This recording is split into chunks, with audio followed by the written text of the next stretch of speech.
Dave. We're going to be breaking down, if you're rewatching this, we are going to be breaking down the ongoing development of the progression of winter, I guess you would call it. I'm not going to call this a winter outlook or forecast, but like it says in the ticker below, this is the closest thing that you are probably going to get from me this winter. If you do hear stuff in the background during this, it's likely my dog or music to start, but possibly the dog. So that is the only thing you may hear, but we will be breaking down how everything evolves this winter. And just like an estimation, kind of. We won't have an exact idea, but I'll provide some thoughts on how I think things are going to start off this winter, and potentially even a setup to watch already as we head into mid to late November. So let me try to get the chat going. Pull this up here. I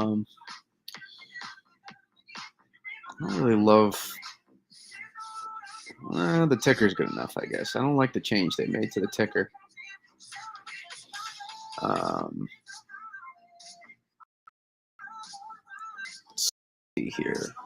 Let me get my. Well, I want to be able to view the chat on X as well. Maybe I switch.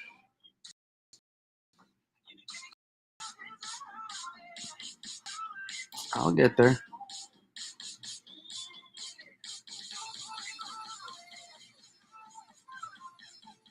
Let me know if you're able. I don't know if I allowed it to be able for you to chat on X. Let me pull up the chat on YouTube.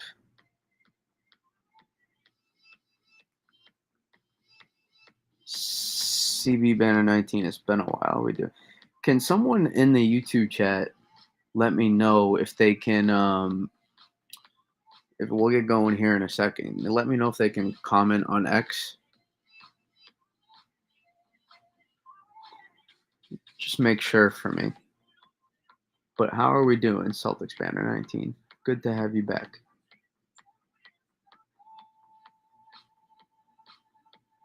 We'll get going here in a second. I don't think you can, unless I'm wrong.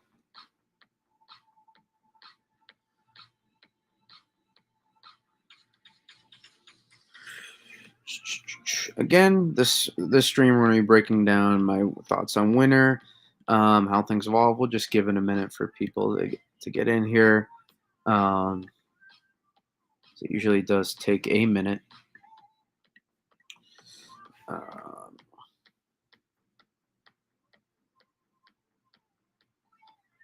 Let's go to Twitter Live and make sure.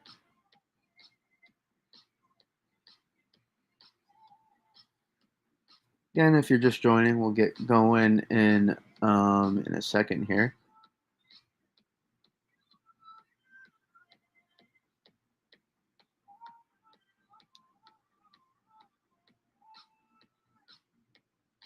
Again, we're streaming live on YouTube and X. So, for whatever reason, if I don't know why every year I feel like they do something.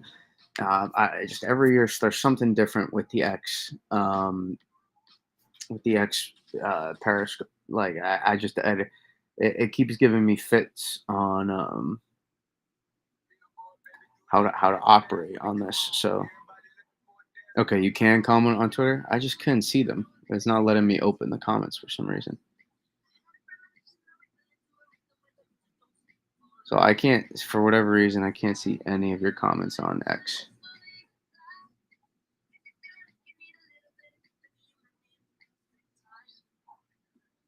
So if you do wanna chat, you can just hit the link to the YouTube as well. It will be there.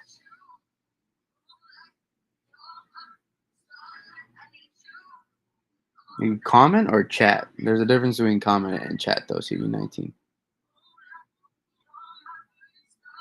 And speaking of the Celtics, man, what a rough. It might be a rough year. Okay. Let me see if I can do it from here. I forget what the thing's called again. Is it Twitter broadcast?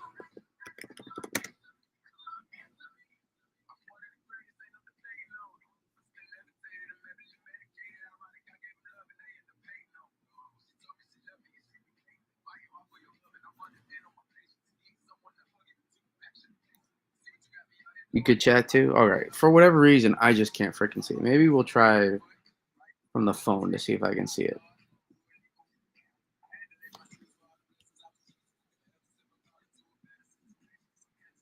This is I mean, listen, regardless of how people use the platform,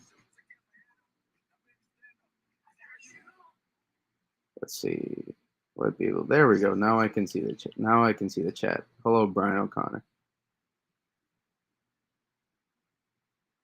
Chris Mack.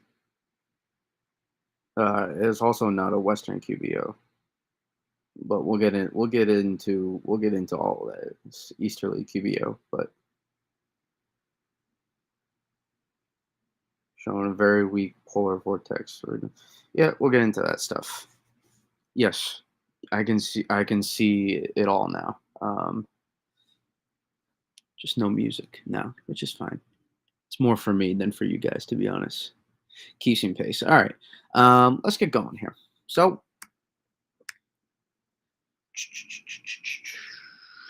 hello, CMAC as well. That's me. Okay, that's your government name.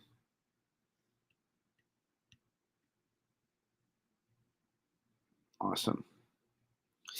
Your government name. Well, I just released your government name, so I apologize. Buffalo Snow King, how are we doing? You're gonna get some lake effect, my man. You're gonna get some lake effect next week, and I'm honestly I'm a little bullish, but let's get into that right away. So first, let's talk about the Arctic. Not seeing or hearing enough Drake May glazing. Well, it's in my mind, so got to keep it to myself for now. Apparently, anything you release thoughts on that's not weather analysis, it gets you very, very unhappy replies. Apparently, so. Uh, but yeah, so this is the big story next week, in my opinion. Yes, it's going to be from a dynamic standpoint. The soundings are going to be wild. I might have to click on one of those after. But here's where the action comes in. So obviously you can see. Oh, let's get our pen tool, Epic Pen, baby. Is we have this flooding ridge here of Pacific warm air around this trough as well. But if we can get that pen tool to load up at any moment, you'll be able to see that.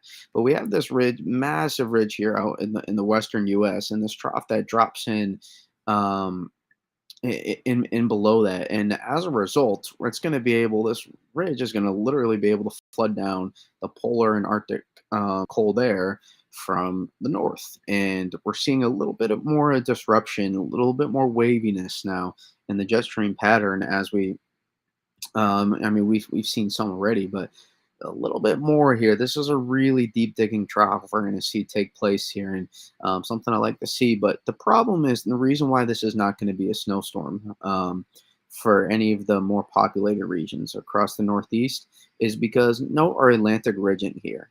This is just way. I mean, this is just skyrocketing all the precipitation and forcing any attempt of new upper level low to form anywhere along this eastern side to be way too far north, and the head of the snake, so to say, is going to be out here. So this is where the action is going to be for this storm, and significant snowstorm too, probably double digits for some places out into Canada. And the good news is though, it is November, so we do not need to see.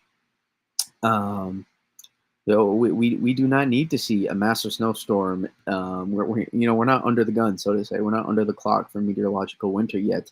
In my opinion, anything that's in November, October, and I'd say April is like bonus. That's like bonus stuff. So if you can get it, it's fantastic. If not, you move on. Now, if you're in the lakes, interior Northeast, you do have to cash in on some in November to be able to hit your totals.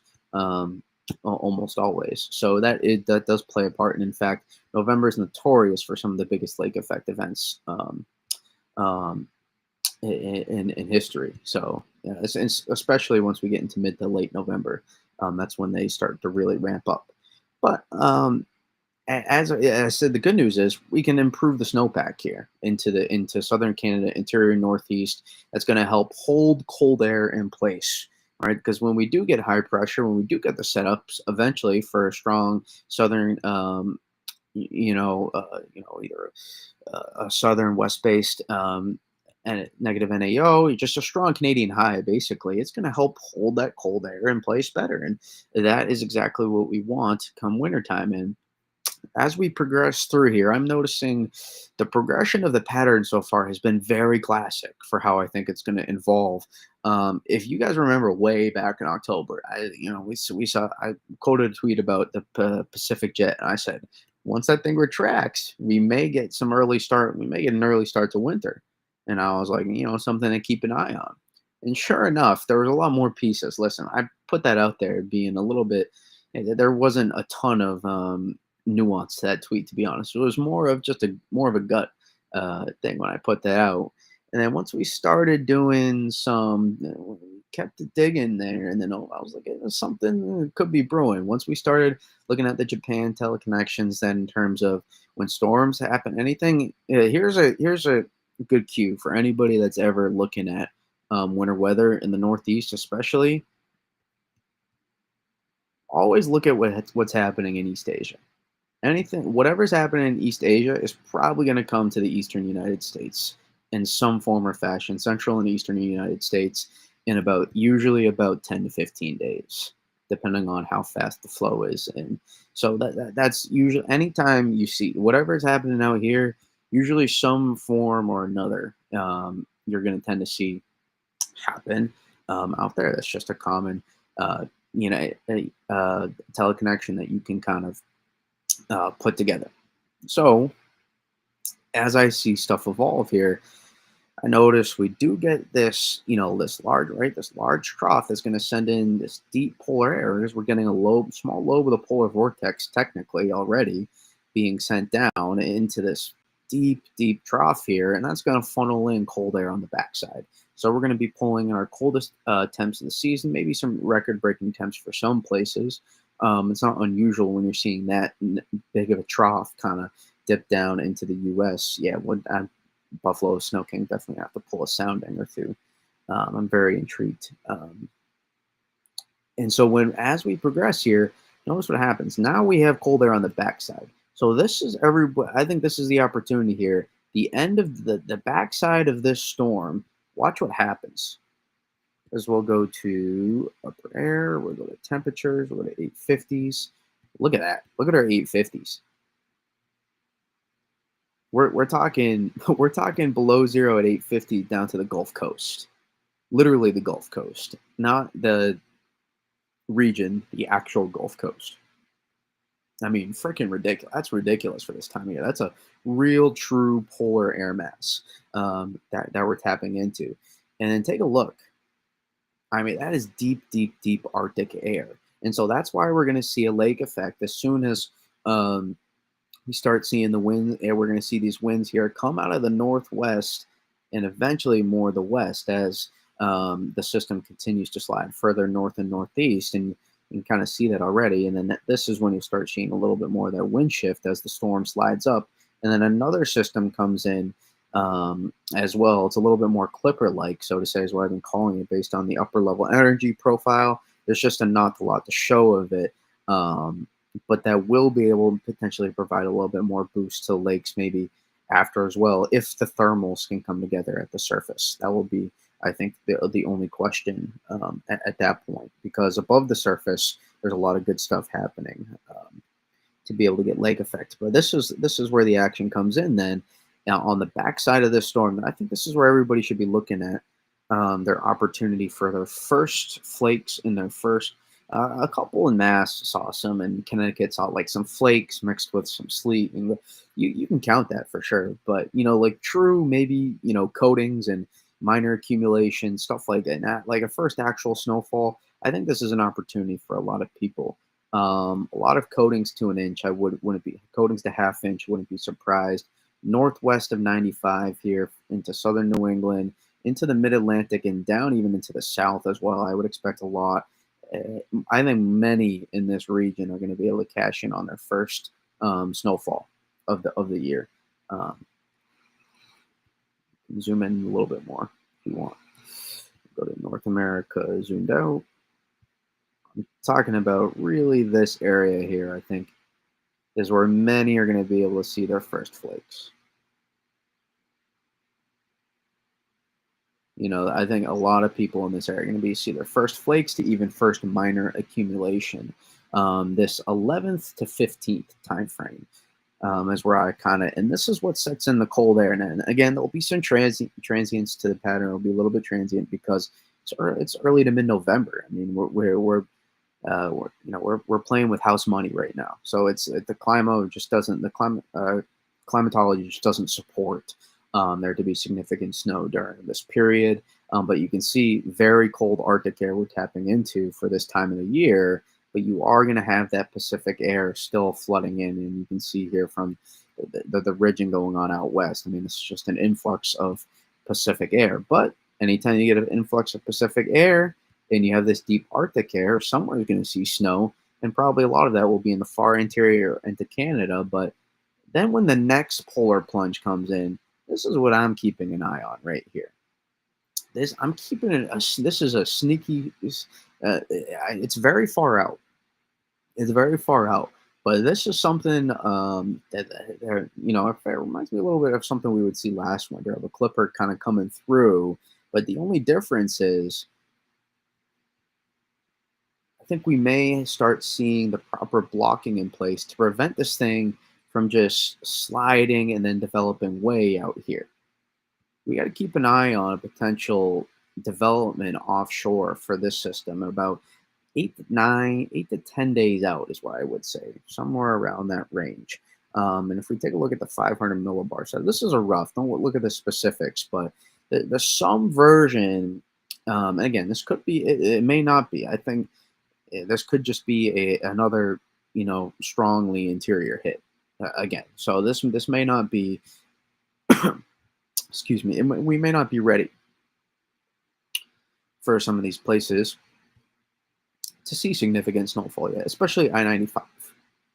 Northwest, somehow I'm already losing my voice. I don't know how it's possible. Oh, I do have to remind, if you are in the stream, you don't mind hitting the like. It does help tremendously with the algorithm, because we will be continuing to expand this winter. Again, I'm not a sellout, but I do put a lot of time and effort and energy into this. So even if it's just a little bit of money, which we are getting close to, it would be very much appreciated if you do hit the like button. And so as we progress here, or you can call me a sellout, it's fine, I don't care. We have this, here's where it gets a little tricky. We don't know the specifics of how this, you see where this is coming from? This is a fast flowing, quick system. So whatever this, we're going to have a negative P&A, meaning we're just going to have troughing over the western U.S. and the Pacific. And whatever lobe of this falls off, and combines with, I guess you could say cross polar flow. Technically, we're not really having major disruption here, but this is basically more associated with the Rossby waves we're starting to see, meaning the jet stream is becoming wavy in Asia and Siberia, and as a result, we're going to see that downstream effect happen across the U.S. and whatever the upper level steering pattern, that is where our upper level energy will get sent. And it appears now somewhere here off the coast of the Pacific, we'll see that upper level energy get shot down across the northern U.S., potentially take a tab of whatever's going on here from the Arctic. So we get an influx, this Arctic air, get an influx of this cold air coming in through here. So technically, you could say some sort of variation and version of a cross-polar flow. And as this slides through, thank you, Twisted. And as this slides through, that's when we got to keep an eye on here for a setup, because you see we have the 500 millibar line crash down with the system, meaning it's ingesting the cold air into the system. And look at that, that's a 519 millibar line already. This is, we're pulling down into the 510s November 16th. Very, very impressive. So the cold air will be on tap, and that's the key. And that's the key, because in behind all these systems, they're wrapping in cold Arctic air.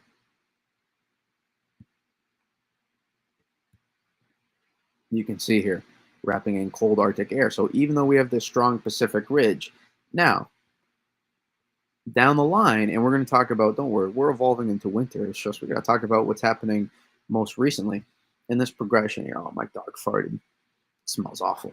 Um, you don't have to smell it, luckily. You can just laugh at me and my pain. And as we progress here, notice I want to see where this drops in and how south we can get this upper level energy to drop in, the better shot for more places further south. It's really that simple. The further south this is able to drop in, and we may not be ready for it yet. We may not be ready yet. But when that does happen, notice the block we have in place. I would love for this block to become a little bit stronger further south and west, and that could also play a part in pushing this a little bit further south.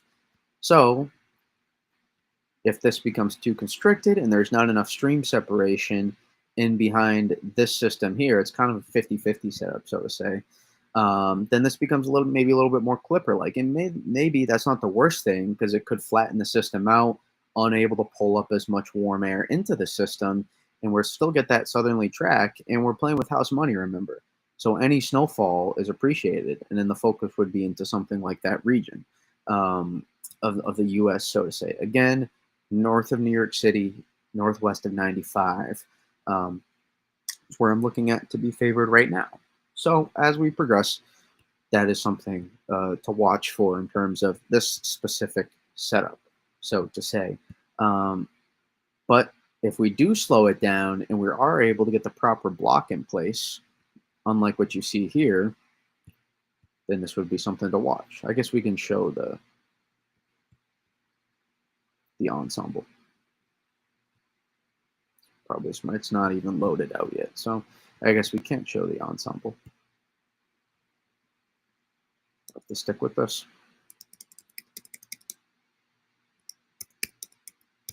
But notice the slowdown and the redevelopment due to the strong negative NEO we have in place. That's a 573 millibar height line right there by southern Greenland. And so that does slow the flow, and that potentially sets up opportunities after. And that's the pattern progression that I'm seeing is it's a slow breakdown of the pattern we're seeing, and it's setting the stage for how the winter evolves.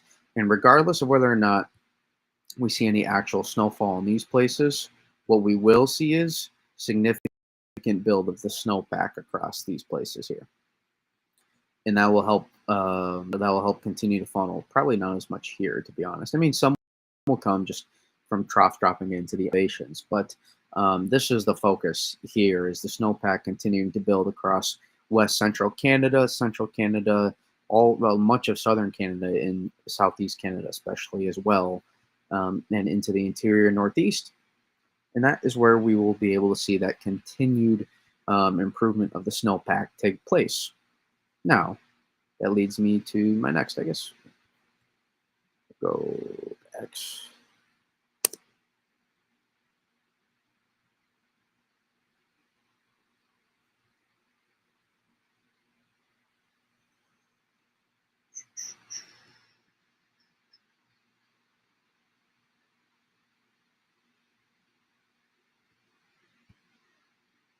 Here, let me log into X for a second.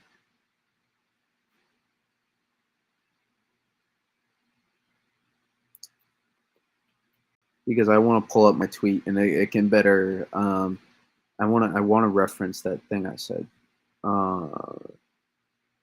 Share screen. Stop the screen sharing for a second because I do not want to show you my passwords.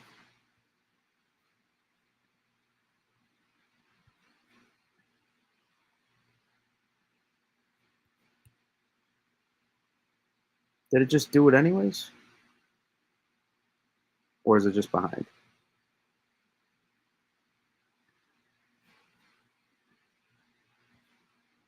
There we go.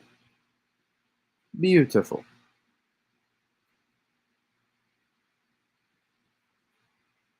Okay. Now, here's what you will see.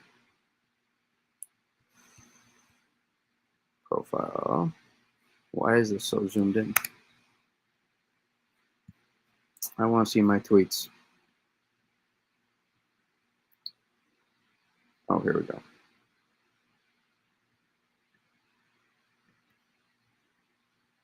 Beautiful.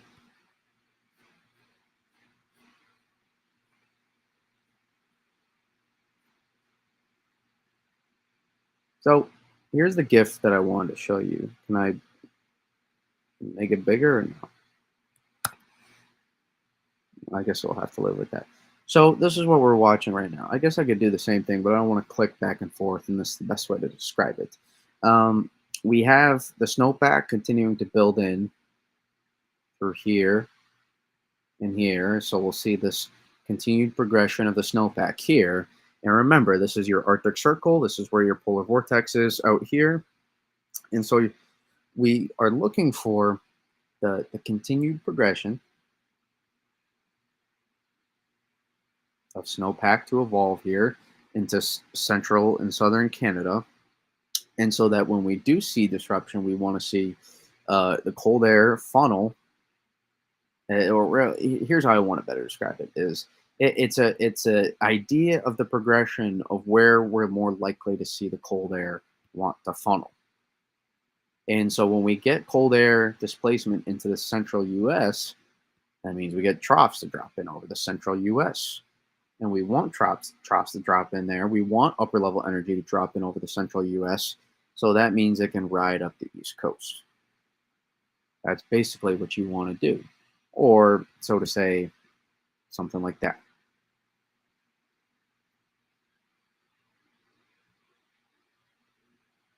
Right? Because that's the progression you want of storms. So we watch for the Canadian snowpack to firm because that can better support the cold air mass and better support um, our high pressure systems to form over central and southern Canada. And so when we're then looking at Asia, this is the next component. And the progression is we want to see if you turned it around, Asia's actually, imagine this turned around, flipped, Asia's this way, same way. You want to see that southern and southwest expansion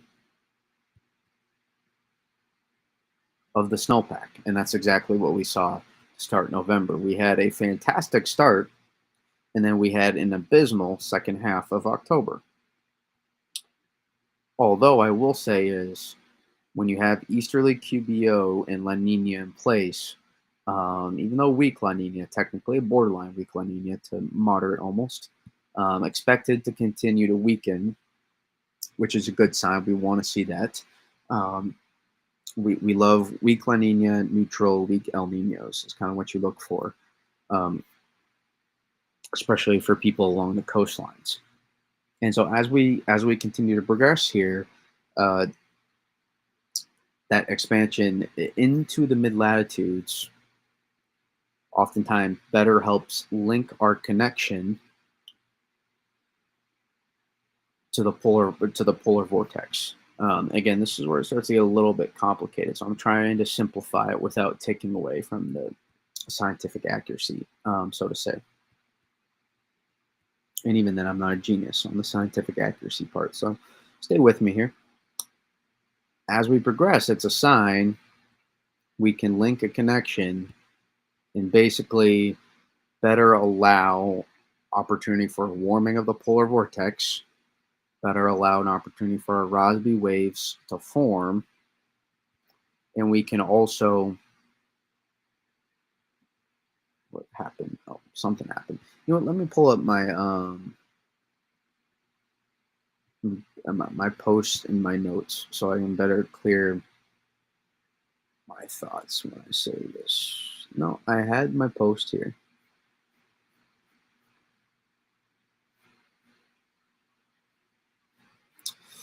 I shouldn't have deleted.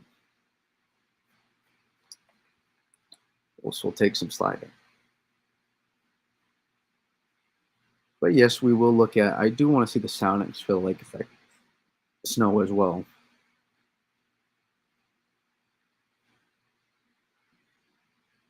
so we just have to do a little bit of sliding. I do apologize for being one day off with the wind event earlier this week.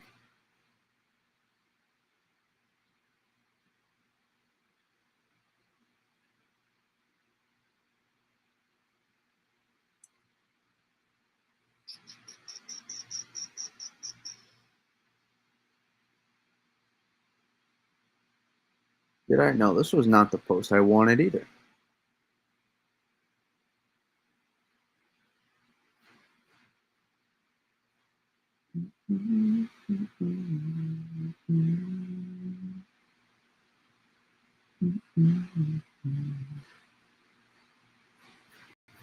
It was a very dense post, very dense. Oh, it was just writing. That's why I was looking for pictures, and it's just writing. If you have the attention span to stay with me during this, I very much appreciate it.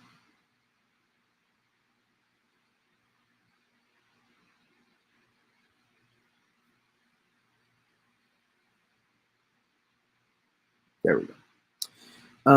Okay. So this is basically just this is an easy way for me to track my thoughts without going. Now, before I dive back in, no, I stick with it. Stick with it. So as we watch the Eurasian snow is, it does again. It's more about linking that connection, allowing us to link a connection between the polar vortex, high and also high latitude blocking. I was trying to remember what else I was trying to say. There's a high latitude blocking as well. So oftentimes when we do see that expansion westward and southwest, that's oftentimes also a strong sign potentially for Euro blocking out here. And again, that can help easier allow polar vortex disruptions and also support high latitude blocking out here into for our neck of the woods as well. So that's kind of why we look at some of this Siberian snowfall stuff, because what does happen out here is what's going to happen to us at some point, and also this way. So when we talk about cross-polar flow, it's literally, this is the easiest way to describe it, is you have your polar vortex, right? You have a linked connection between the polar vortex on the Pacific side and the Atlantic side, I guess you could say, or Asian side or the North American side. And you also have, when we have these Rossby waves, we look at these waves in the jet stream here that also work their way around here. And depending on what's happening here, if we completely lack blocking here, these are going to want to go further around, potentially drop in further west or further southward. So there is some difference in variation there. But when you have a disruption up here, that's when we talk about cross-polar flow. Is you have cold Arctic air source coming in from here, and then you also have eventually working its way around here, and that's a beautiful sign to see. We had plenty of polar flow setups last winter, just didn't necessarily convert the big one.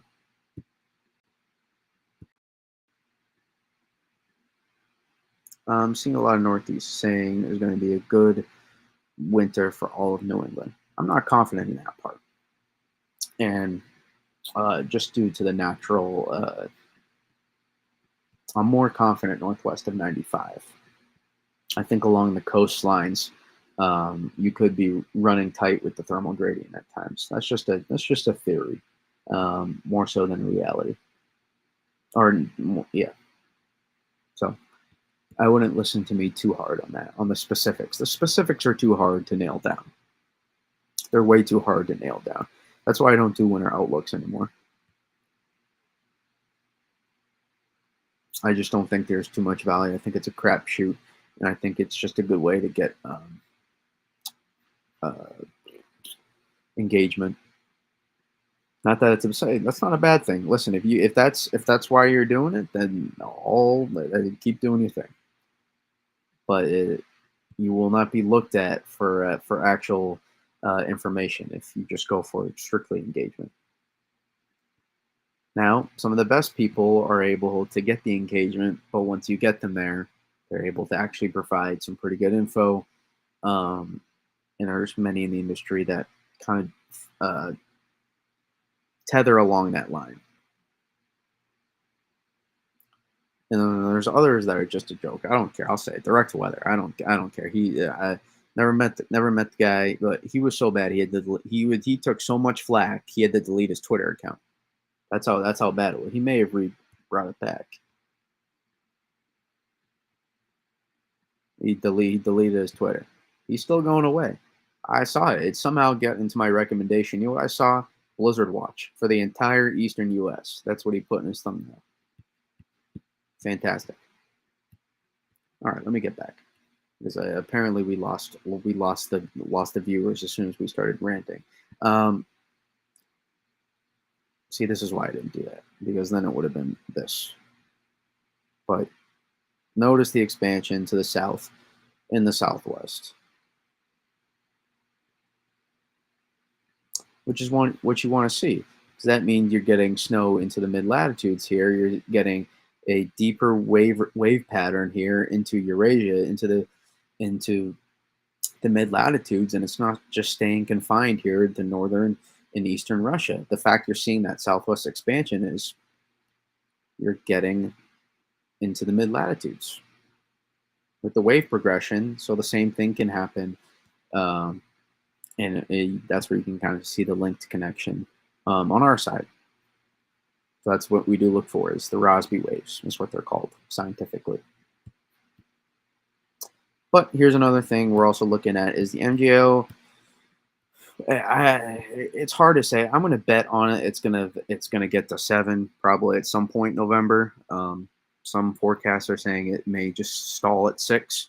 But usually we get a lot of times we do tend to see that MJO stall once it gets to 7 and 8. Under the easterly QBO and east in weak La Nina. So that combination, you do tend to see at times the MJO stall once it gets to those phases, and that's another good sign to sustain a pattern potentially. Um, but the MJO is not the main driver, in my opinion. With this pattern, I think there's too many people. I don't know about too many, but there are some out there that are way too focused on the MJO, like way, way, way too focused, as if that's like the only driver. Is it a correlation thing? Absolutely. But people just drive themselves crazy, in my opinion, with that stuff. Like way too focused. Like the following the Here's the thing: the MJO forecasts are from the models. So when the models change, the MJO forecast is going to change. So you might as well just do the actual forecasting for the progression of the pattern, and you'll probably see the MJO correlate to to something like that eventually. So that's the tricky part.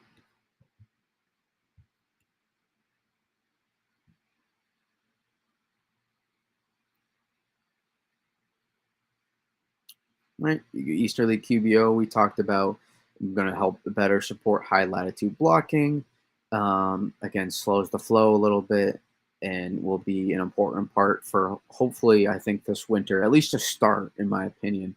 We're already seeing that you can kind of see down the range is that high latitude blocking helps prevent storms in the right spot, helps storms prevent from being able to race off to the distance too fast, so to say.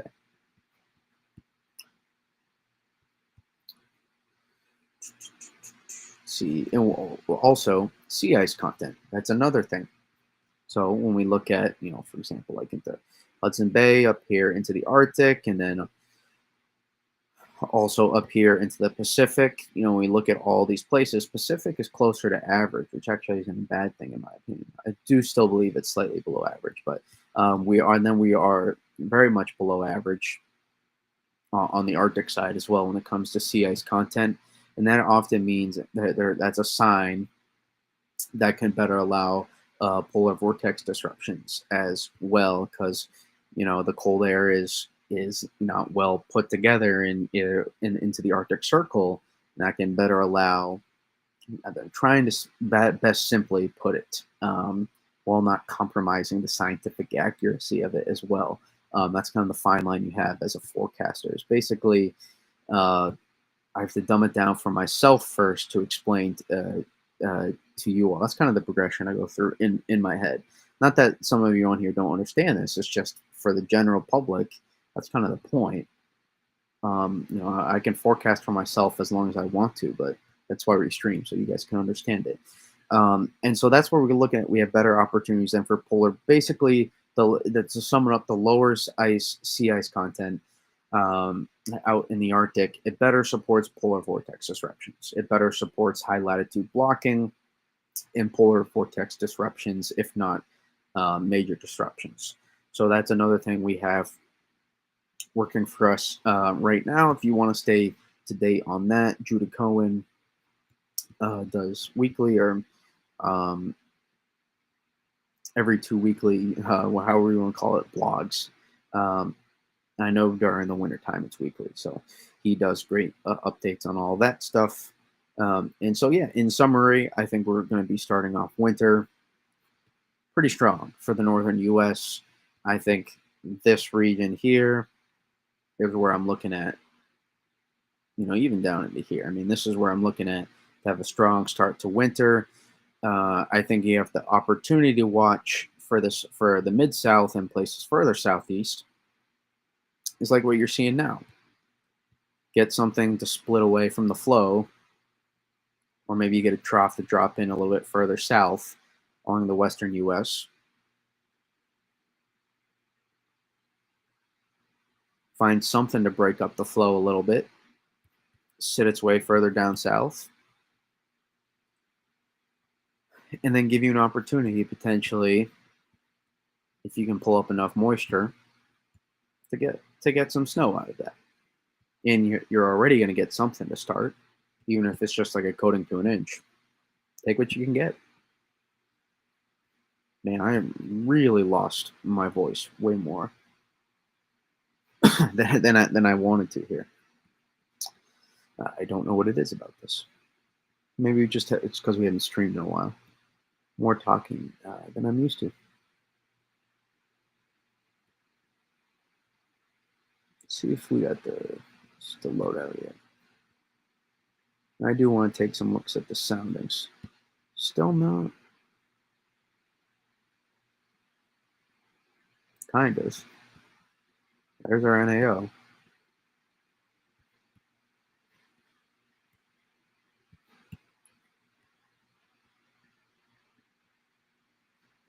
Right there. So that's the progression here. That's what I'm going to be watching with this setup here. How quickly does our negative NAO form? And how strong is our southern Canadian blocking form to force this here? So the key will be, though, eventually to keep an eye on late November into early December is, can we get a polar vortex disruption? We are already seeing reversal of the winds, I believe, already. Or it's being one or the other being forecasted. Um, Again, it's just the polar vortex is very weak right now. So it's early November, hasn't really formed much to get going, but never let it get strong, and you can already get disruptions um, to start with early on. And that way we can allow lobes of the polar vortex to drop in, break down, combine that. There's your cross polar flow we talk about. So ideally we get troughs in. Ideally there's not so much ridging out here in the Pacific that causes break to head too far north. Now, if we do have Pacific, regardless of Pacific ridging or troughing, the key then here is, do we have a southwest based NAO, negative NAO? Positive NAO is blue. Basically, look around Greenland. If you see lots of blue, it's probably a positive NAO. If you see lots of red, negative. If you see a mix, it's probably closer to neutral. If you don't see any much of any colors, probably closer to neutral. Again, it depends on the setup, but if you do keep strong high latitude blocking consistently over time, it does allow the opportunities for storms to slow down.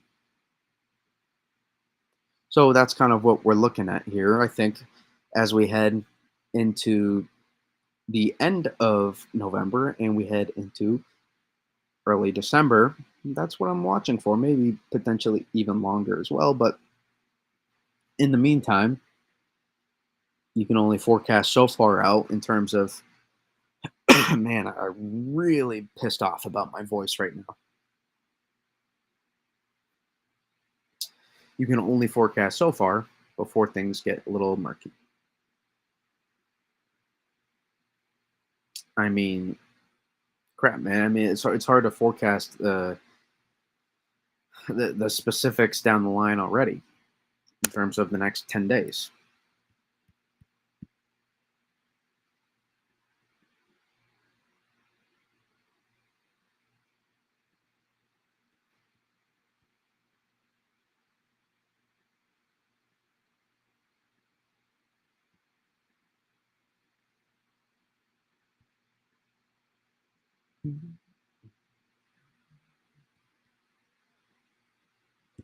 So that's kind of what I'm watching, or specifically right now. But let's slide to Asia. It's also something that I'm keeping an eye on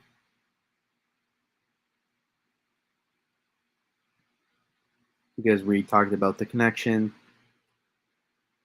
Basically, what I'm watching for is, we're continuing to see waves drop down, so that suggests that active period,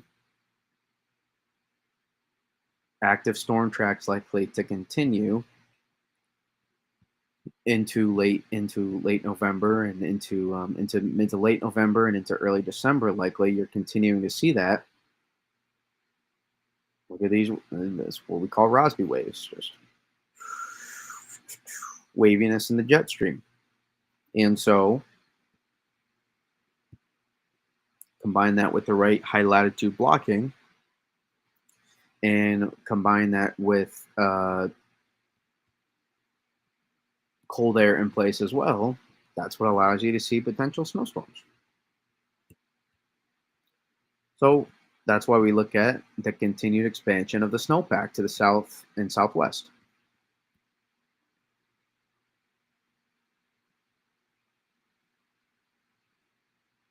which we're going to continue to likely see.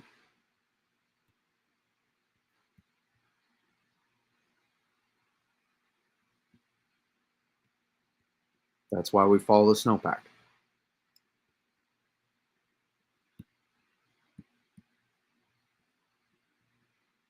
Now, over the course of winter, I see a lot of people predicting, like a classic La Nina, January, February warm up or something. I don't think it's as clear. That's where I stray away from. I don't necessarily, excuse me. I don't necessarily disagree with, but I also, I am, because it's hard to prove, but I just don't agree necessarily that I just think there's so much nuance to winter forecasting. It's a little bit difficult,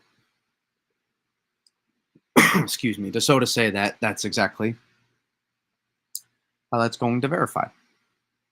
So I can't really go along with that idea that there's going to be some classic warm up. And now I would expect it to be some transients to likely February is where I would lean, but again, that's more of a crapshoot in my opinion. That's assuming that the polar vortex will become more confined and tightened and strengthened a good amount again.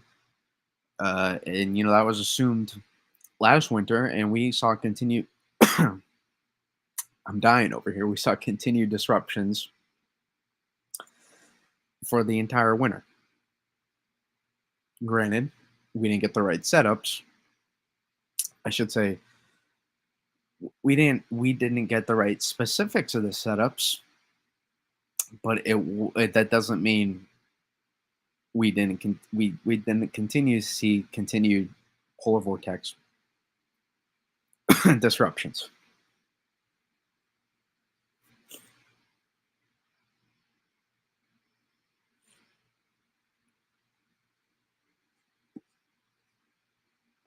So basically, take everything with a grain of salt, because oftentimes you're being spewed BS.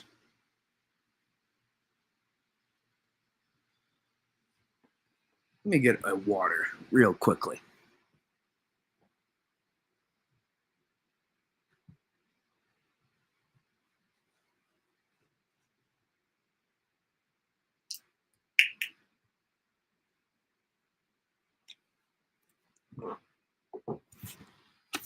All right, we're back.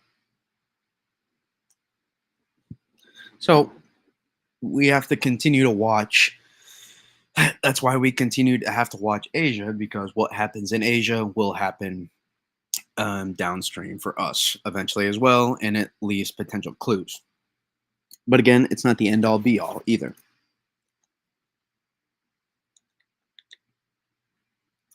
There's so much nuance into this, and that's why I'm kind of obsessed with how well can I understand this stuff, because I want to be able to know it more so for myself and have an idea of how things may progress versus feeling like in the unknown every winter. So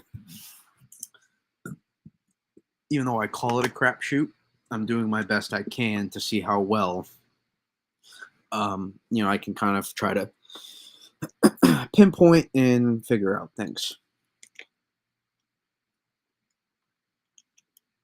And I think I'm starting to get a better handle on how these things progress, and potentially pinpoint the more we move on, and as and through winters, the more winters we witness, the better I will get at identifying these features and basically making it my goal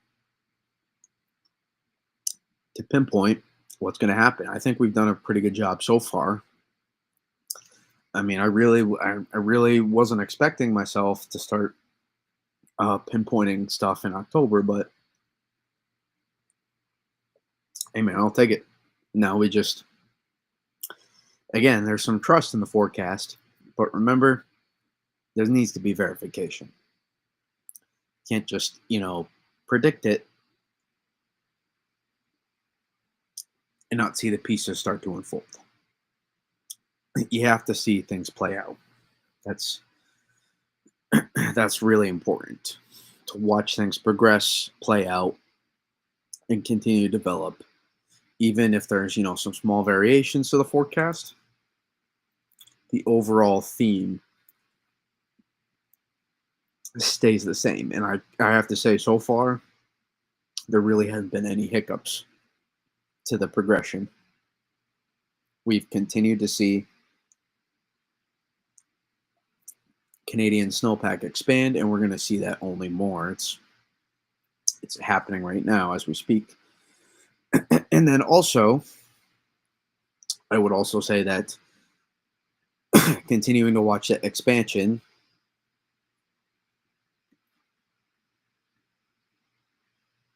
the further west we can get with the expansion, the better.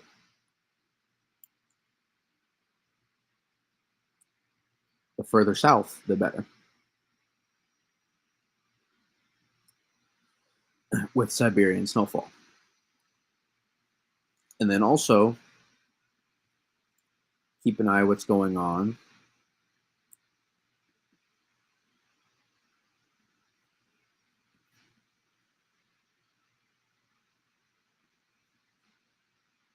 here in Japan as well. Are we seeing storms race off to here, active Pacific, or are we seeing storms drop in, large dip, confine? So that's what I'm going to be curious to see is what does the wave progression look like across Asia?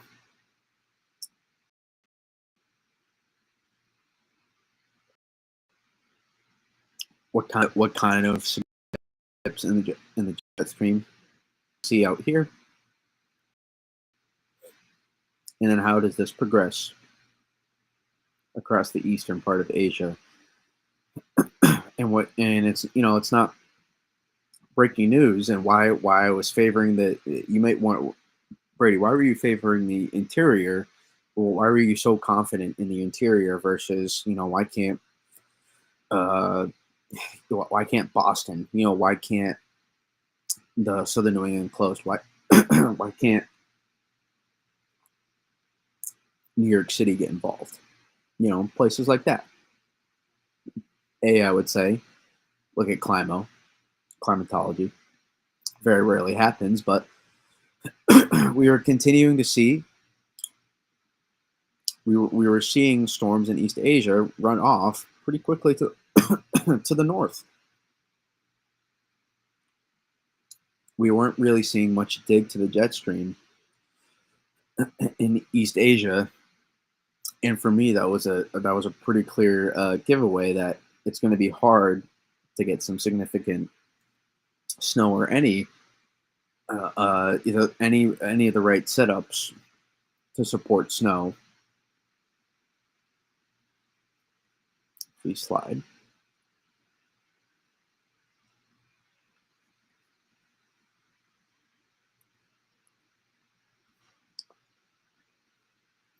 For these areas. And what are you seeing?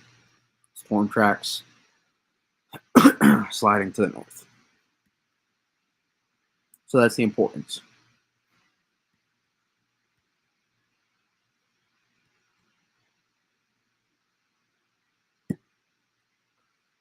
Now, the key throughout is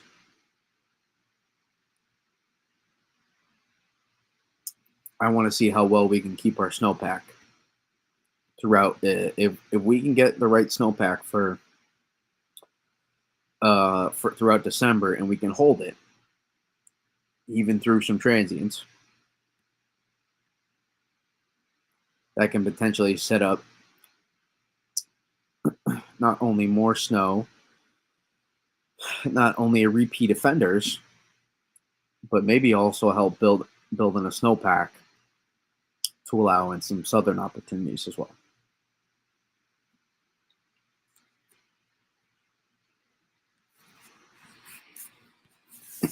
So that's what we're going to continue to watch here, and that will play a part. So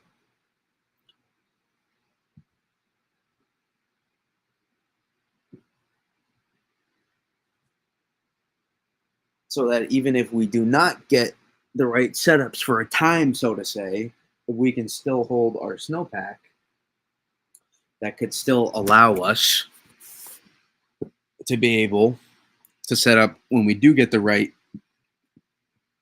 jet stream pattern again during the winter.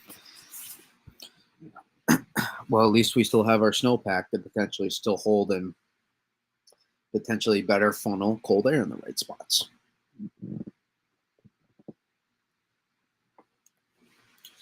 So there's a lot of nuance to winter forecasting. There's a lot of things to keep an eye on.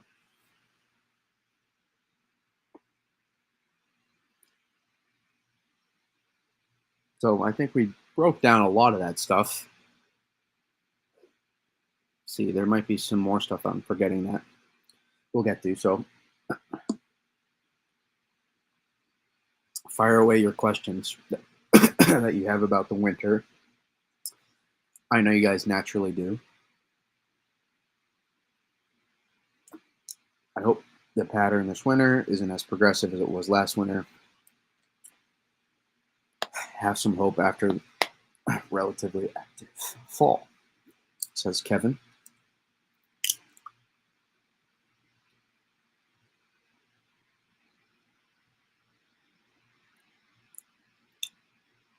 I'm hopeful for that as well. Not in the sense of, man, my forecast is going to be based on I hope. I'm hopeful based on because of how things are evolving, not the other way around.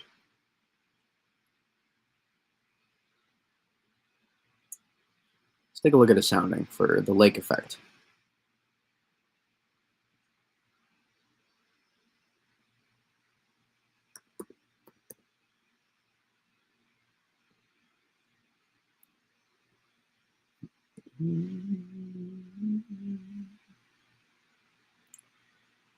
Again, if you guys have questions on the winter,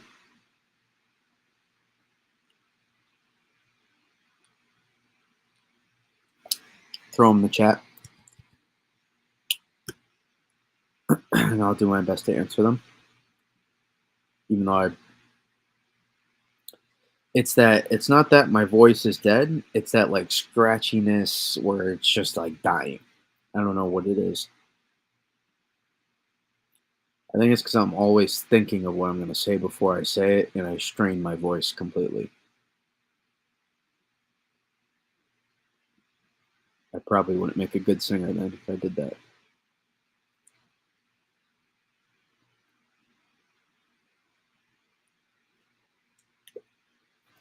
What the heck is going on here?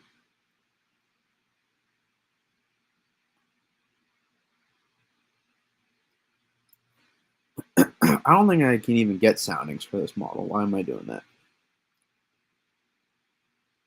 We're gonna have to NAM it. Oh, by the way, our good buddy the NAM will be going bye bye this winter.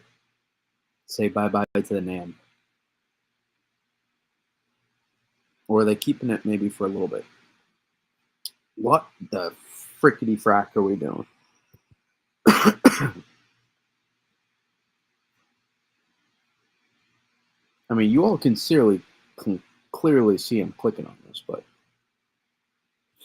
whatever.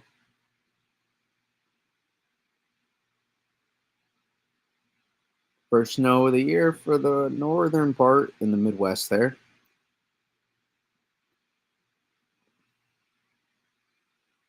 Yeah, I don't know if it's going to be that far interior, but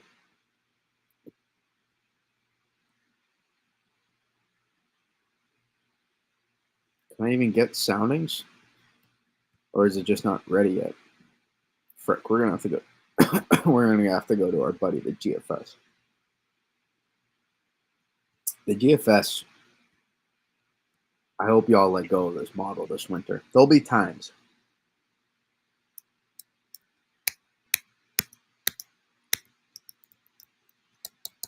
To pay attention to it, but man.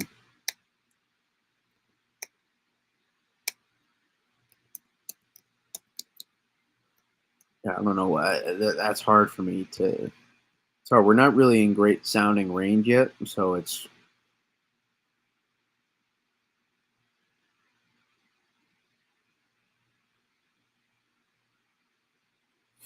This may be more difficult than I thought. Well, we can try.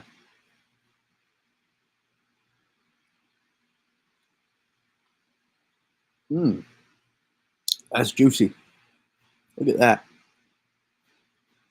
Let's zoom. Even for the GFS.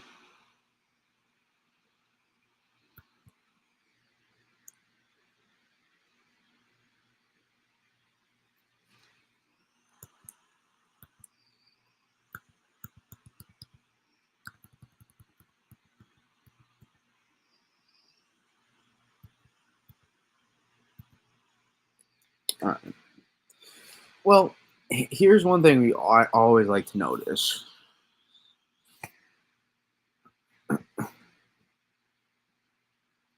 How much does the temperature come across the column?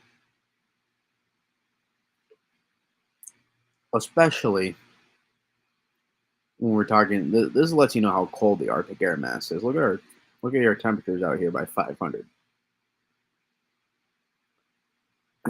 I mean, we are freaking cold. I mean, we're what, sub minus 40 at 500? That's very, very cold. Very, very cold.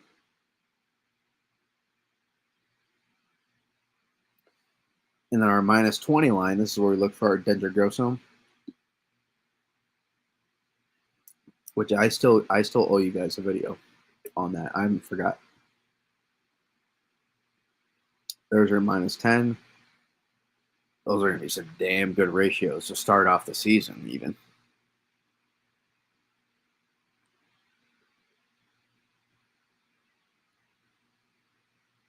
Yeah.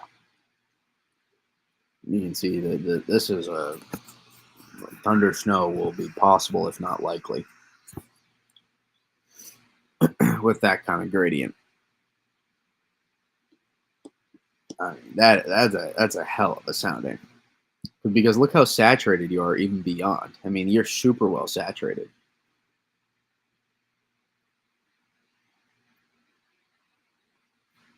And you're so cold aloft as well.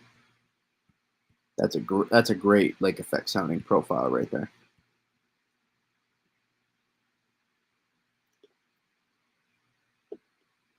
Still solid, not as much, a little bit drier. But even here, this is what I'm talking about. People are going to get their first accumulating snow even well into a place you look at like this is Springfield. So there's going to be some snow showers and flurries and opportunities beyond here as well. Now, I don't know about the specifics of the GFS, but take a look. This might be even part of the lake effect band, for Christ's sake. Now, it won't be heavy snow because your dew point is so far away at the surface, but it's a pretty solid sounding there for snow still. That will snow. Maybe not as heavy as you would see if your dew point was a little closer. Let's see here. That's a good sounding. Not great lift, but it's a really good thermal profile.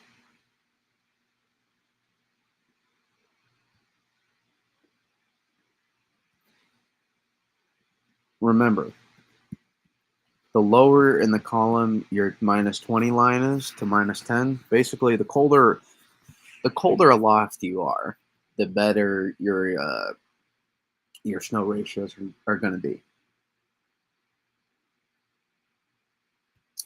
Now, if you have such a surge of warm air from the surface and near the mid levels, now that can cancel that cold air aloft sometimes. But if you do have that, you're going to create a mid level thermal clash at the same time. You're going to create a nice mid level, a nice clash at the mid levels. And that's where you get frontogenesis. I'm just talking in general, not this. And if we slide here, is that the clipper? I think so. Oh yeah, let's take your 210 hour sounding. But here's the example. This would be a wetter snow because look at your thermal profile. This would be a wet snow, man. It should be a super wet snow. Heavy, but it'd be a wet snow because take a look. This sounding would be threading the 0 degree line all the way up to near the mid levels from the surface. It's not just a mid level warm tongue and then come back. No, no, no. Your warm tongue is all the way from the surface through the mid levels. And then are you cold? Well offshore, but not enough here at 500 millibars.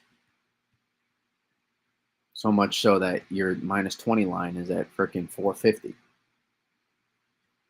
So that's an example of this would be a basically now 10-to-1 ratios. They're both the same, meaning the amount of liquid that comes out of the atmosphere, it doesn't matter. That's equivalent. But in that time frame, so like eventually the snowpack over time it wouldn't differ because it would compress. Over time the snowpack will compress to a liquid ratio. But so that was the thing about 2015 is the liquid amounts for some places were actually not that much, but every storm in 2015 had so much cold air in place that the ratios were like insane for every storm, like literally every storm.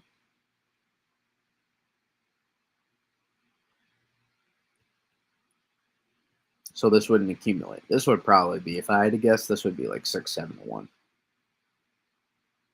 and only because of the heavier rates. This isn't happening, by the way. This is just an operational run from tonight. This specific scenario won't happen. Whereas the other one is probably going to be like 20, 30 to 1. Those lake effects, no soundings. Meaning for every inch of liquid, it'd be 30 to 40 inches of snow, probably. Or 20 to 30, whatever I said. But if we go further to the north,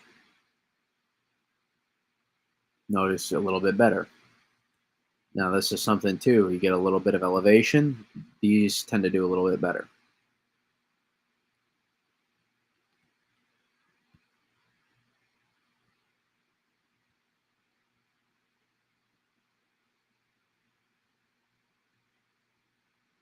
But notice your warm tongue is for a while.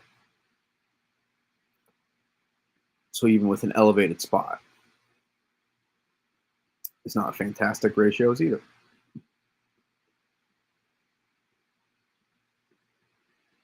And that mainly, mostly, that's more of a climate thing. If this was, if you saw this come in mid-January, this would be much colder ratios. Just wanted to provide some context.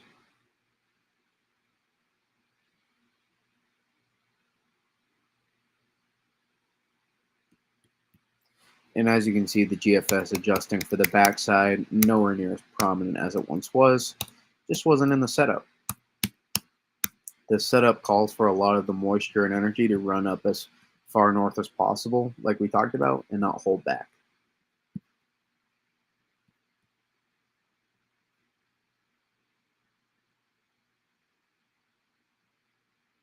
So now that's better, right? Because you can see you have your warm tongue's really more towards the low levels, to be honest. Around 800 millibars is your warm tongue, I believe. And so you're pretty cold aloft. Your minus 20 is below 550, and your minus 10 is around 700. So these are probably pretty solid ratios, probably about 12-to-1 if I had to guess up there in Quebec, southern Ontario, or sorry, yeah. I try to know my Canadian provinces. It's complicated. And notice I'm guessing a little bit heavier sounding cools the column a little bit better. So that provides some context of when you're looking at soundings, what to look for. Let's see if we got in.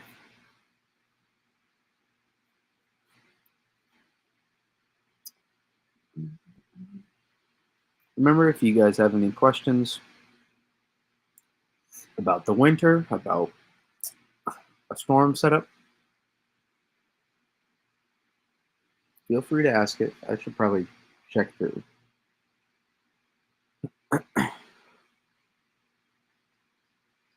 Colden, look at the 0Z from HRR Crazy Hits Western Sunday night.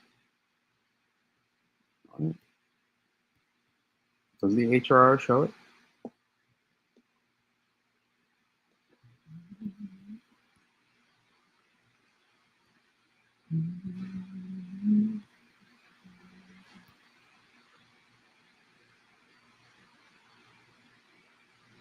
Oh, this is from the initial storm itself. Look how cold the air is in front. The colder, they're already pulling enough cold air. Central and eastern New York, trying to see some snow.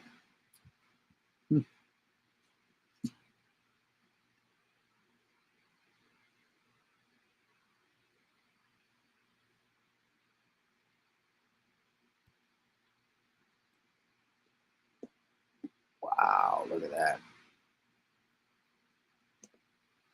Lots of warm air coming in from the surface into the low levels.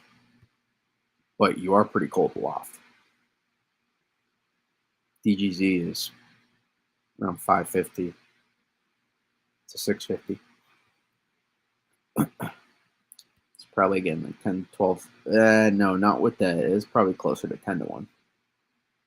But when you have enough omega, basically lift in your danger growth zone and throughout the atmosphere, that can sometimes override your snow ratios.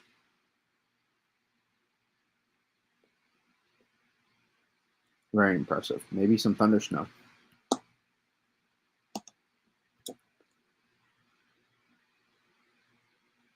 Man. That New York Canadian border could be something. Yeah, dynamic cooling is going to win on this one. Sorry, buddy. Snow's winning on this one. Look at that lift in the atmosphere. Freaking ridiculous. That's one where your ratios can override. And this is what it came down to with the April snowstorm last year. Is you could just tell that thing. This is what the soundings were looking like, except even more. Actually, no, they're probably pretty close to it.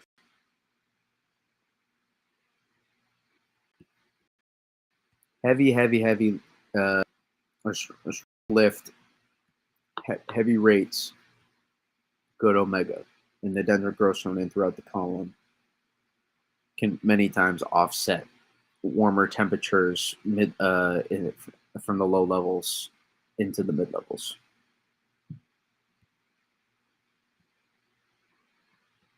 Especially when you're cold aloft. But yeah, that's impressive. That's very impressive.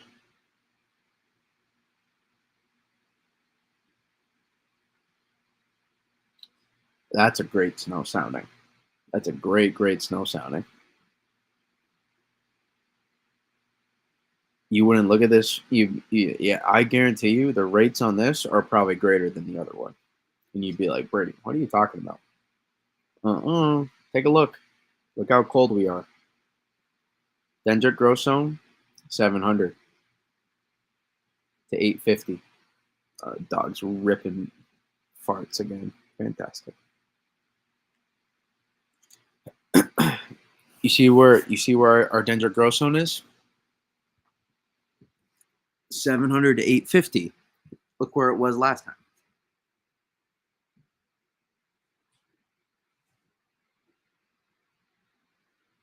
Last time our dendritic growth zone was 550 to 650. Now 700 to 850 millibars. We're colder in the atmosphere.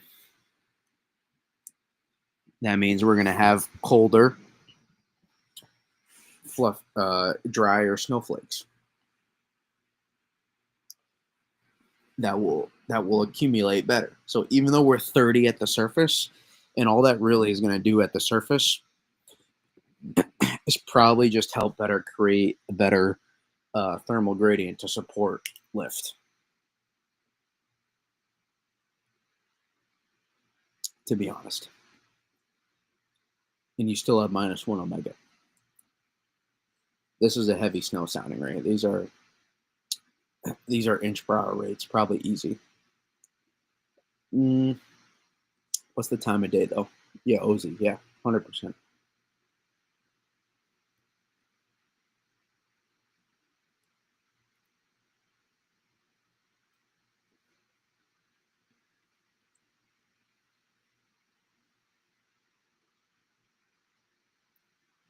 See by Rochester. Mm, yeah, that'll play. That's heavy, heavy snow.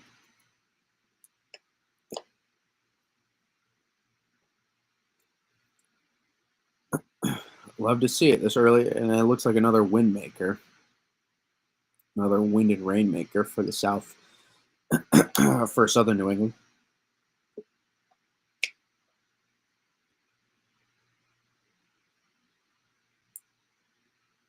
And then LES on the backside. Whoa, baby.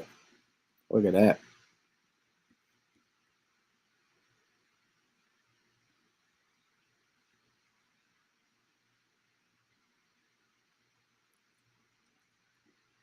Two to 4 inches an hour right there.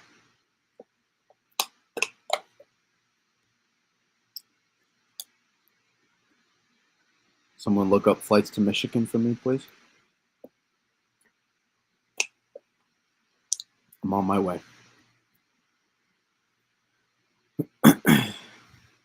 Send me on my way. I mean, that is just a loaded sounding right there. With elevation, too. Are you kidding me?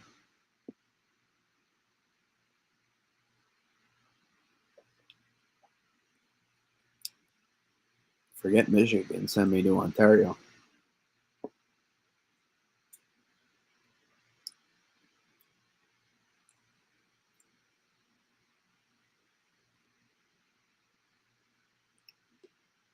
That's a solid sounding there, too. That's a much more solid sounding than you would think for snow up there, up into the Northeast Kingdom of Vermont.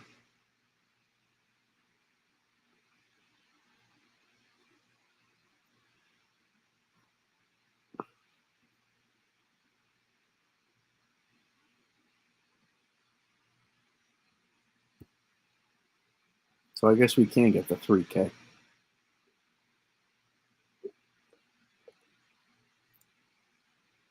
Y'all don't know how long I could look at snow soundings for. Yeah, Nam's got that warm tongue. Nam's always gonna pull that warm tongue in much more.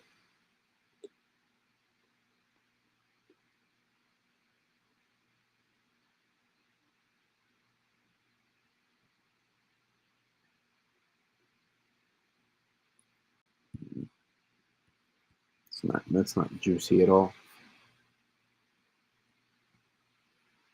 Now we got our northwest flow.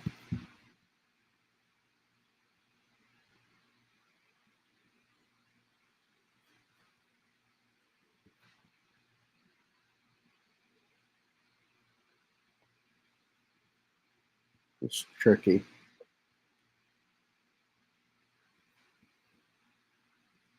That's not a lot of moisture. There it is. There's your moisture. That'll play.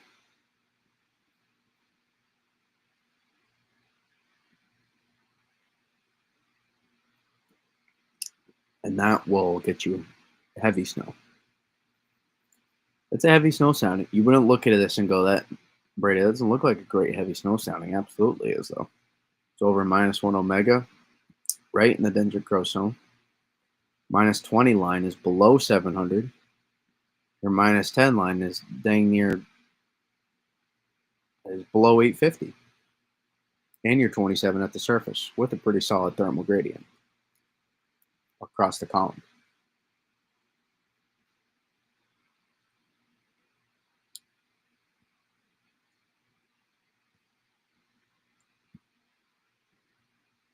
Change in temperature across the column. Lapse rates. Lap, lapse. Yeah, lapse rates.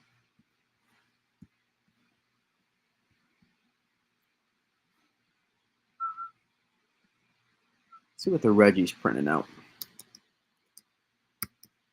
Again, I don't care about the specifics of the P-type map. But yeah, look at those LES bands firing.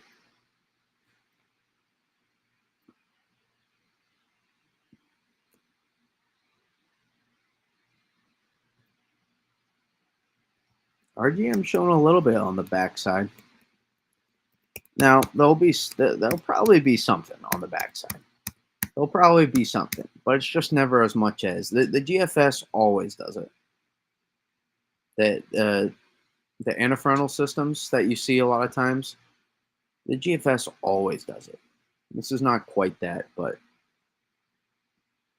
it's just you always see the GFS over amplify the backsides of these systems. It's just for the same reasons it messed up the Melissa forecast. It's the same reason. It's just a different part of the atmosphere. It hooked up onto the spin for too long. That's why you're probably, I guarantee you this run, the GFS took off a tropical spin. That's probably not going to happen.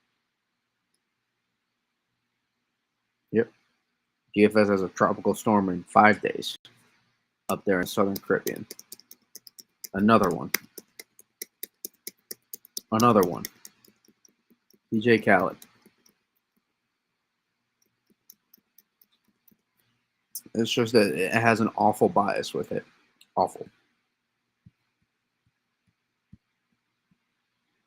It doesn't mean the euro is the gold standard either. And this is the mistake people make. Is the euro an overall better model than the GFS? I would say yes. And it tests better, I'm pretty sure as well. I would not trust the euro for anything though. Still, I wouldn't. I just I would take the euro AI over the euro on pretty much everything right now. And that doesn't even mean I would take the euro AI on anything. It's just about in terms of what's better. I rely on what's being shown and what's likely to be the end result based on what the models are showing, what the progression of the atmosphere is, what's being shown on satellite, real observations. And that's how I like to forecast.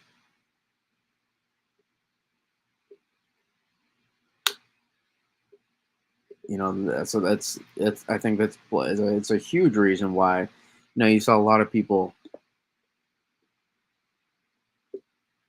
I think we did a good job with it. For example, all the tropics of using satellite to better show where systems were going to go versus the models, and you would see the models play catch up.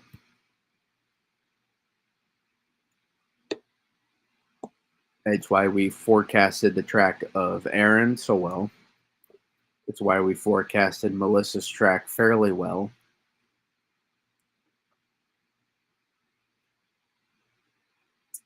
Umberto's track as well. I believe we did pretty good on all those major hurricanes.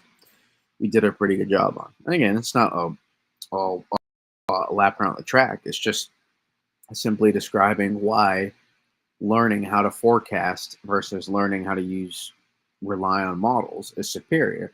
It's more so about making my case for why you should try to forecast without relying on models. And so I'll get it throughout the winter. It will be the same thing. People will be like, well, Brady, I had questions about the freaking CFS guys for this. I seriously did.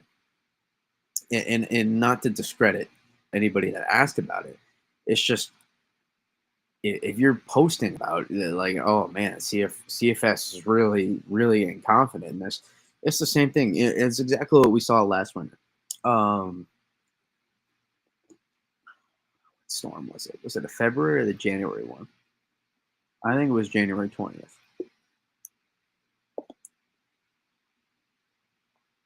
I think it was the January 20th one.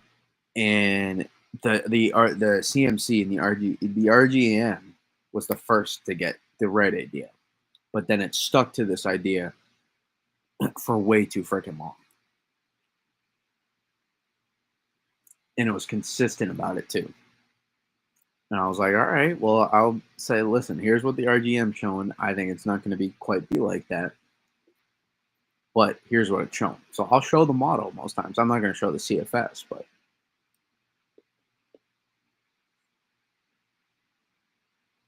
it's just to give an idea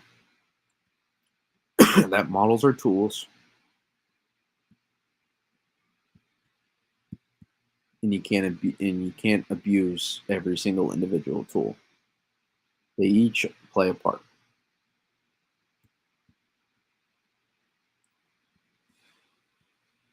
Let's see what the overnight euro did.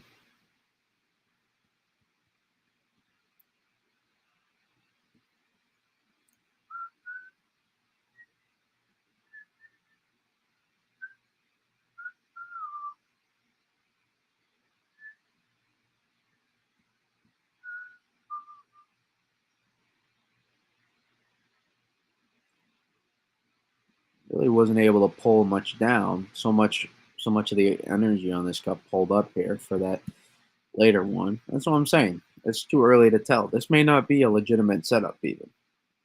It may not be. This may not be a legitimate setup at all. But it's something to keep an eye on. That's why I said I was skeptical. But if I had to guess, I think the Euro's trying to pull up way too. Maybe this is the transients part of the pattern. Maybe it is certainly a possible that we do see a little bit more of a transient period. I'm leaning against to the extent of which we see that, but not impossible. But I will say, I think these long range Euro runs have been awful. And not that they're supposed to be fantastic, but I think these have been god awful. I think they've been so far off the ball. I really think all of them. GFS, Euro, Canadian doesn't really go so far long range. I think all of these have been poo poo.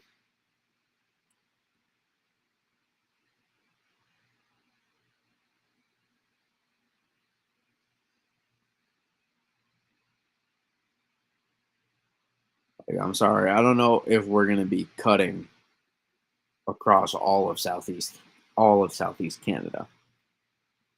Now, and then the last run was probably nowhere near that. Yeah, of course it wasn't. The last run was a freaking snowstorm, almost. Yeah, it was. It was just interior. So I don't know. These long range stuff, you can only get so much details out of.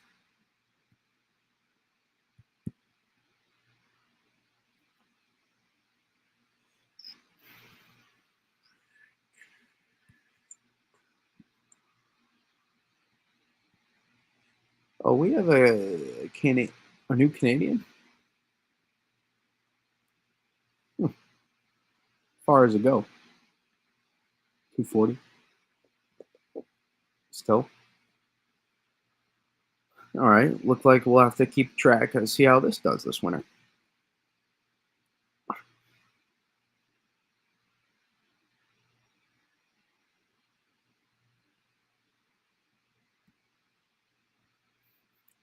Well, let's see where the euro was compared to the yeah.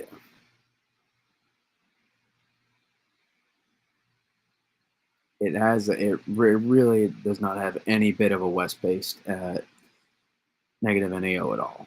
Extremely east based, and then eventually does. That's close, not quite. That's kind of sexy. It's also hour 360. It seems like all the models eventually get there to the pattern progression. It's just the exact timing and how quickly we see it. Yeah, there's the Euro ensemble, and that does not look very much like that at all. Oh, It just lets you know.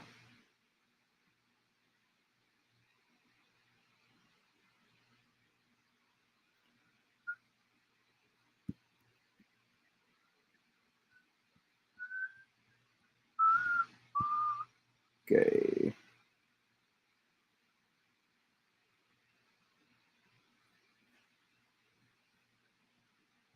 So yeah, this is basically the winter thought stream. So let's put together some concrete ideas because I guess that is the goal. I don't want to do a winter forecast, but I suppose I can add in a couple thoughts.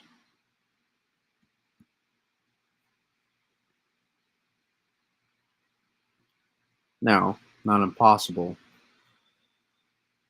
but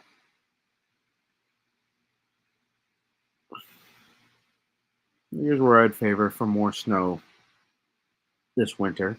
Shocker, northwest of 95 will see more snow than the coastline. Breaking news, right? Yeah, I get it. But I do think there will be some tight thermal gradients in some of these setups and places like far southeastern New England, New York City, and southeast and mid Atlantic coast. I think will maybe catch flack at times. And so that's why over the course of the winter, it could be a good amount more in the snowfall totals in this part, and especially this part here. Now, here will be the question. Here's where some of these places can catch up. Do some of these storm tracks, are we able to get development or redevelopment of the low pressure systems early enough, especially in the beginning of the winter? Will we be able to get these storms to slow up? Because if we do get storm tracks with that are able to slow up enough with high latitude blocking in place, man, you could have some pretty big snowstorms in this region, man. This winter, I'm just saying, you really could. Multiple. You could have multiple major East Coast snowstorms if you're able to do that. So that's why I think there is a pretty high ceiling to this winter. I guess you could say there's a high ceiling to every winter in theory, but like last winter, there was a fairly high ceiling to last winter that did not get materialized.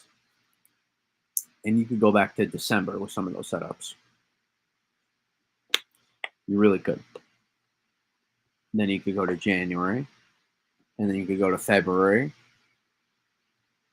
I don't know. I forget March. I don't think March. No, March was the transient part of the winter.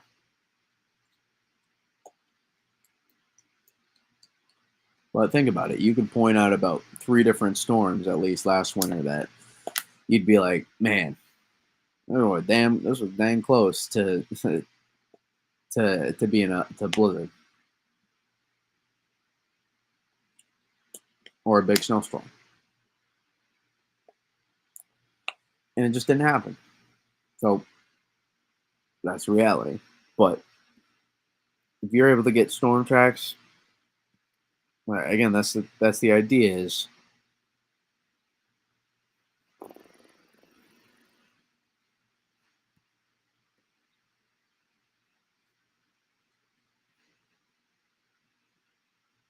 I think you're looking at storm tracks that look like this winter.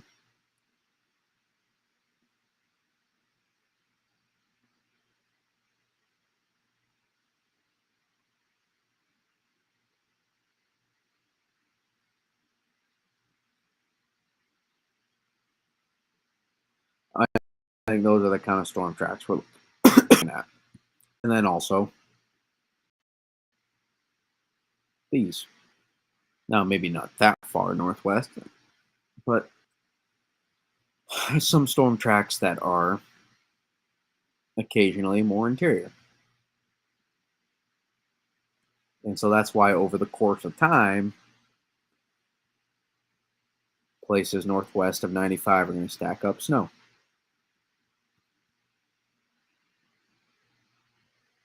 And then these places will also be able to get in on the coastal events.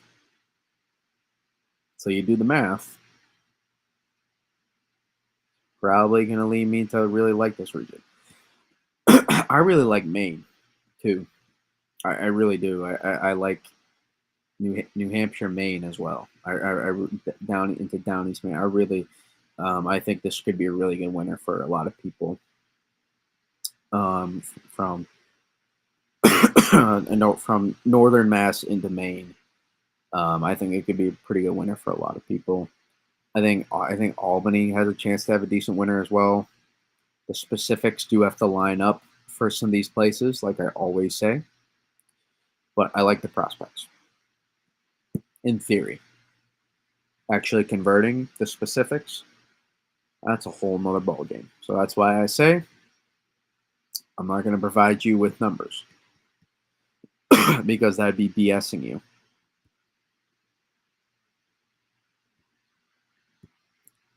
10 to 20 miles could be the difference between 20 inches and 80 inches of snow this winter. Seriously. The difference from Boston to Worcester, it could be a lot. A lot, a lot. I mean, usually is a decent amount, but this winter could be Boston sees like 40 and Worcester sees like 85. I mean, seriously, it could be a pretty big, drastic difference. But I'd be shocked if you want some concrete numbers. I'd be shocked if Northwest of 95 and west of Boston, these places, were not at least close to average this winter in terms of snowfall. I would be surprised. Yeah, it would be a bit shocking to me, to be honest. And I think these places have a really good shot to be above average.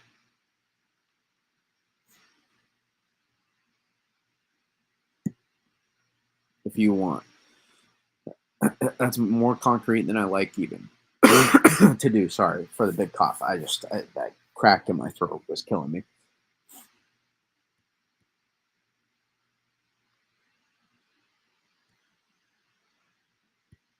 Now, don't get me wrong. There'll be opportunities here, I think, and further south eventually. But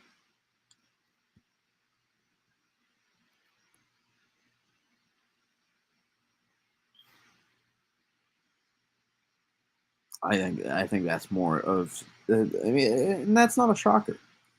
I'm not breaking news to say that northwest of 95 is going to see more snow. This isn't breaking news to anybody. This is just this is just a reality. I mean, crap. I mean, we saw places in but I will say is, I mean, we saw places here last winter see more snow than here. So it's not a perfect. It's not a. It's not a perfect science always.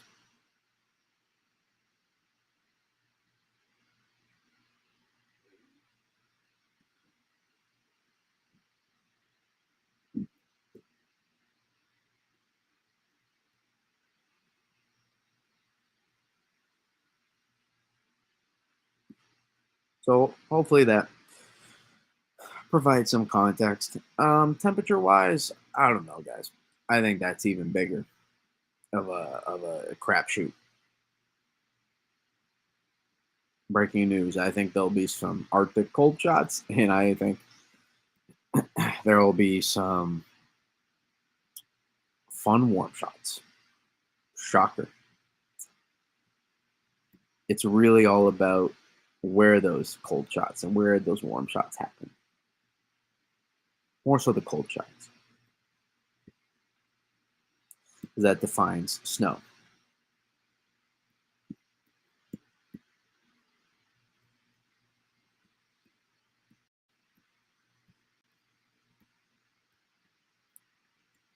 You get cold shots to go down here. That means you're going to get jet stream pattern, or here. Jet stream pattern like that. And here will be the key, man.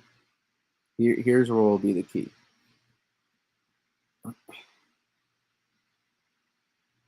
What's our subtropical jet look like?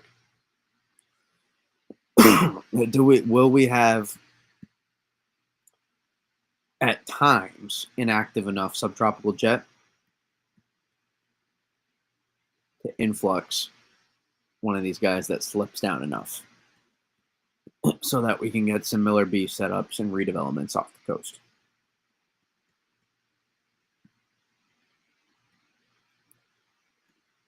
I think we'll have some bowling balls that drop down as well at times, and you get CAD setups. And that's where the interior gets favored. Now, that doesn't mean some of these won't be able to sustain good snowfall.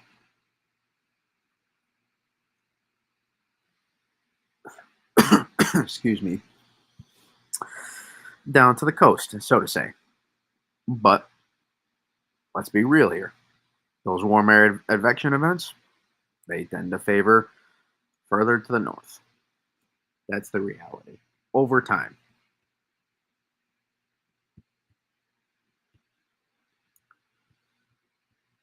Some bowling balls,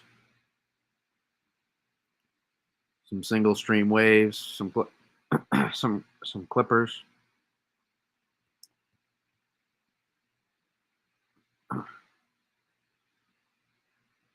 Shout out Blake Griffin. Some redevelopments.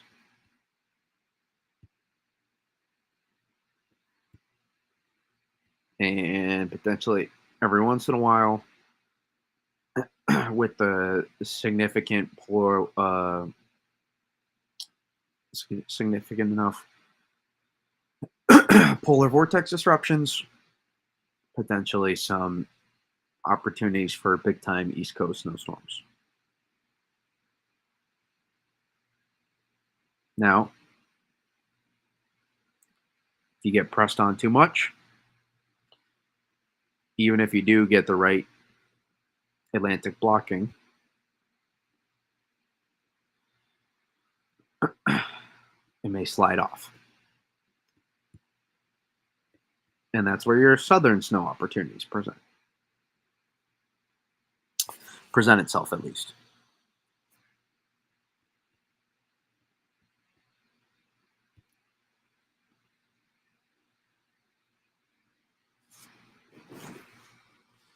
So I'm hoping many of you are understanding the nuance that does take place when it comes to forecasting the winter weather, because it is difficult. It is very difficult to nail down the specifics, but yet again,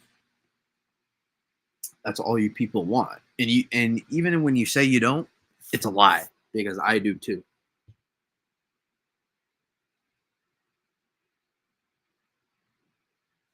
Like, because I don't care what happens in freaking next Westboro. I care what happens in Grafton, which is where I live. Right? Or even to nail it even more, I care about what happens in Worcester County, so to say. I don't care what happens in Berkshire. No, I do. I care about my folks, everywhere. But like, let's be real. When a snowstorm happens, you want it to happen on your house. You want Mother Nature to drop the snowstorm onto your house. That's where you want it.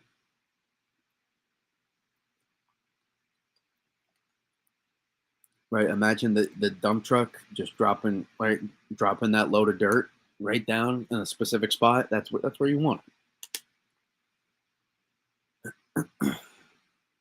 You do not want to watch the mix line invade your house while 10 miles to the northwest gets a foot of snow. That's never fun. And that's why, like, even though you guys, like, sometimes say you don't care, you just provide your ideas. Even when I do, you're gonna try to figure out how that exactly relates to your house. 16 Johnston Road, know, Dutchess County, New York. I don't know. Yeah, that's where you want it. That's where you care. Don't blame you. I don't blame you all.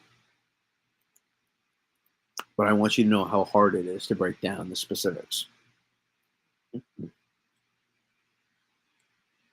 Just think about every major snowstorm. Think about everyone. Think about 2015. Think about 2016. Think about 2017, the massive one in March. Think about the 2018 ones in March. Think about December 2019. Think about December 2020. What do all those storms have in common? 2019 may be a little different, but there was one. You guys know what all those storms have in common? 2021 as well. 2021 to the best extent, I think, explained it. The February 2021 one. January 2022. What do all those massive snowstorms have in common?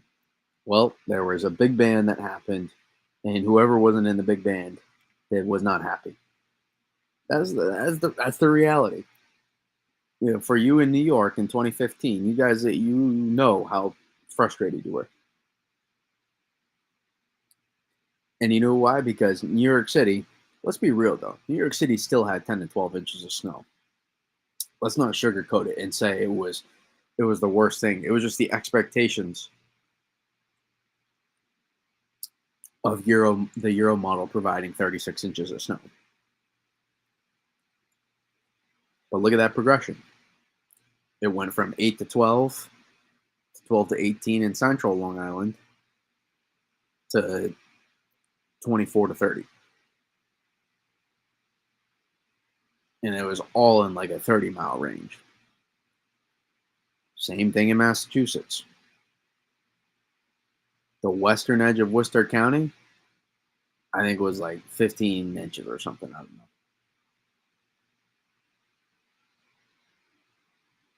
You move towards the Worcester burbs, then those western burbs. It's freaking 3 feet of snow. That's a 20-inch difference. Go to 2021 or go to 2016, the one they called Jonas. That gradient was insane. That gradient was ridiculous as well. Hudson Valley got effed over on that bad time. No, they didn't get effed over. It was what was going to happen.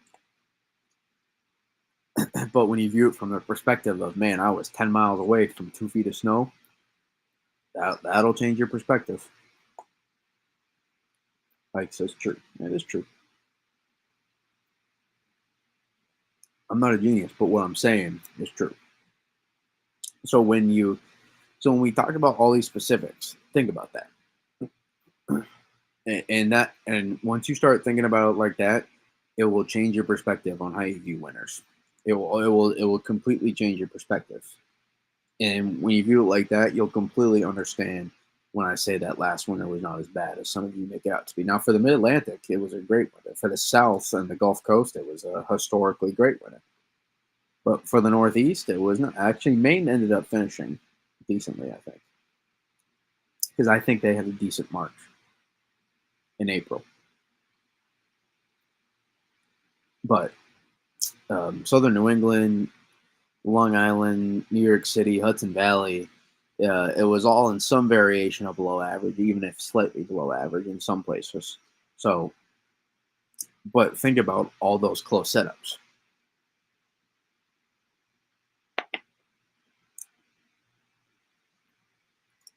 Think about the one where I mean, we're very close to being just offshore. think it was it the February blizzard that was the wannabe February blizzard. I forget. Well, whatever it was, it was. I mean, even there was very close the difference between New York City seeing 2 or 3 inches of snow and like 6 to 8. If New York City had a 6 to 8 inch storm on that one, I think it would have completely changed a lot of people's perspectives. There are some small gradients that make a huge. There are some small gradients, or I should say, tight gradients that make a huge, huge freaking difference.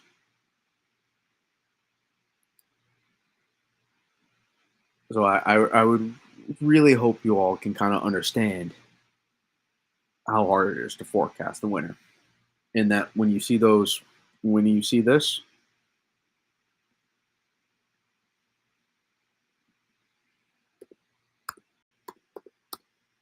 can't believe I'm going to give them engagement, but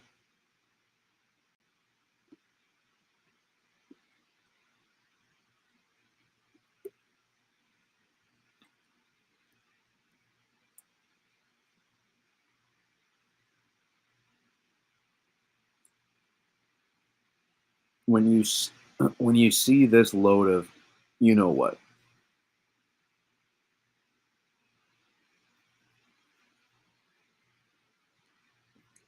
you just know how ridiculous, yeah, even more ridiculous it is. Also, what are we doing here?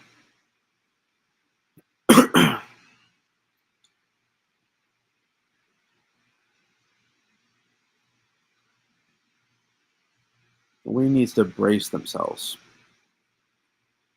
Jesus,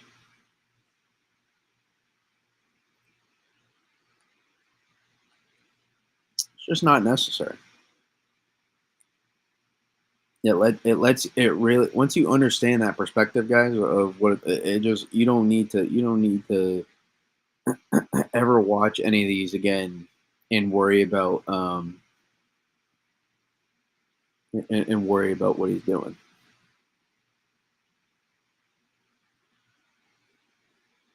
Like, look at this. This is every one. 5 major Arctic blasts. Four major Arctic blasts.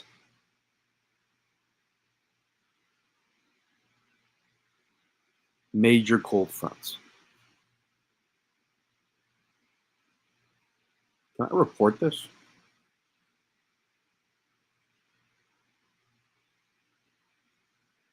The coldest air I've ever seen this early. I highly doubt it. Now, there could be some records broken, but it's just ridiculousness. Where's the winter? Where's the winter forecast? Where's the winter forecast video?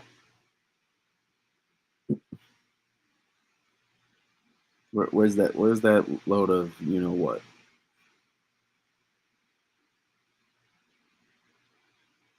Where's the one where he put Blizzard Watch?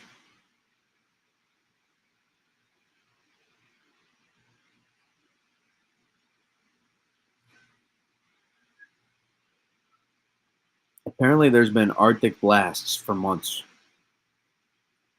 Look at that. Arctic invasions were happening in September. What is he talking about?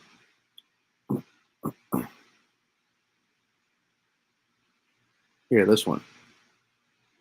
Let me zoom in. So I don't want to. I don't want to. I don't want to click on his video and give him any views.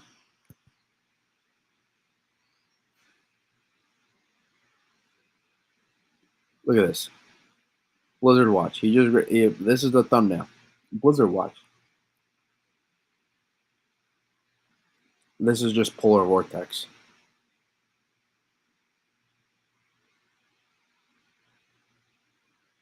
This is Blizzard Watch, but this is huge snowstorms.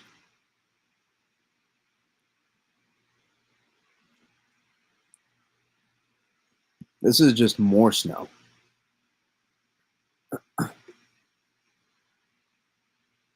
And people look at that and be like, "Oh, wow, it's gonna be an amazing winter." And you just got to go, whatever. He's doing his own engagement thing, making tens of $1,000s a year off of it. He's made a sustainable living off of that. But you also notice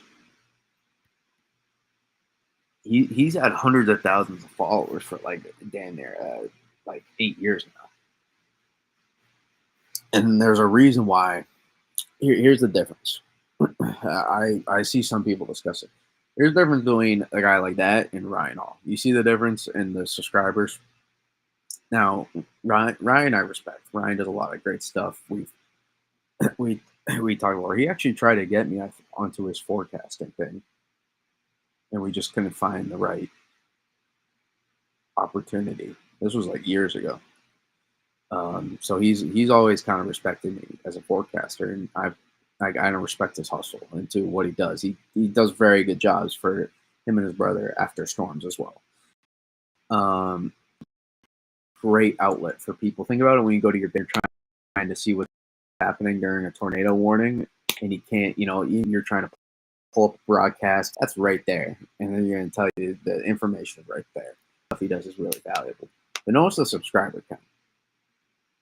Ryan Hall blew up fast, very like massive. He's got millions and millions, and he was probably direct weather had more followers than he did for a while. But he stayed the same. 2.9 million. He's gonna hit 3 million this winter. Now, are some of his thumbnails a little bit, you know what? Yeah. But at least when you click on his video, it's not going to be an absolute load of bullcrap. He actually knows what he's talking about. Right? These thumbnails are a little bit like, just like, all right. But when you click on his videos, he has people that know what they're talking about, and he has an idea of what he's talking about as well. Versus the other guy, I don't know. It doesn't seem like it.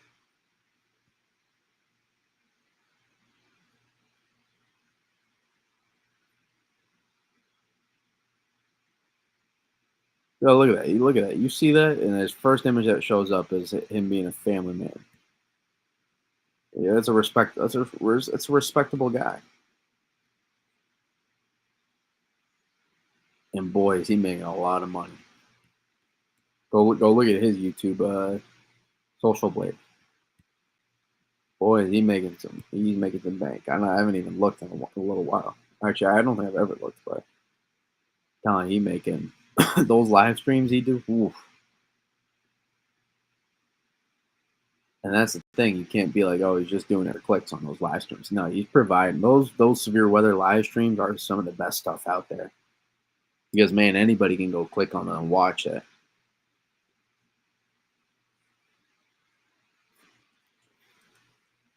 But winter weather live streams, now this is where I think this is where we're trying to take over space, right? Because the severe weather live streams, and that's not even my greatest passion is doing those, is doing severe weather live streams. I just don't have I like the in-depth meteorology.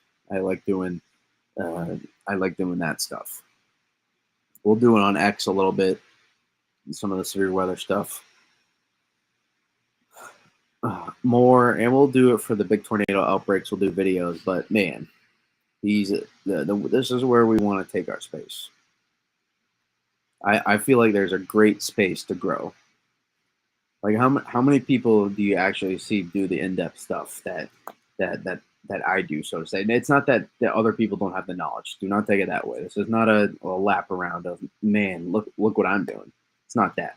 It's just the specific nature of what I do in the space there is for that. Think about all the the videos that get consumed by a lot of people curious about the wintertime and the specifics behind it. And I think we're trying to do a decent job of linking that high in depth meteorological knowledge of like, oh, he actually has an idea for what's going on, with the simplistic nature of, okay, so he said this. Oh, I hope he explains it. Okay, he's explaining it. Okay, that kind of makes sense. That's the idea we want. And so that's why I always encourage you guys to answer questions, because sometimes I forget, if there's new people that coming on, they may not know, what a teleconnection is, or they may not know what the NAO is. They may not know what the A, the EPA, like all these different sayings that are shorthand. They may not know, and I want to continue to harp down on those, um, because I think it's important to understand that listen, it's okay to look at the surface maps, guys. It's perfectly okay, but if you're gonna question forecasts, at least be able to have the knowledge about the stuff. Again, not that I'm the expert of all experts, but I have a good idea of what's going on, especially when it comes to the wintertime. And I'd argue hurricanes as well. But I have a lot more to know about hurricanes as well. A lot more to know about everything. I think every meteorologist and weatherman does.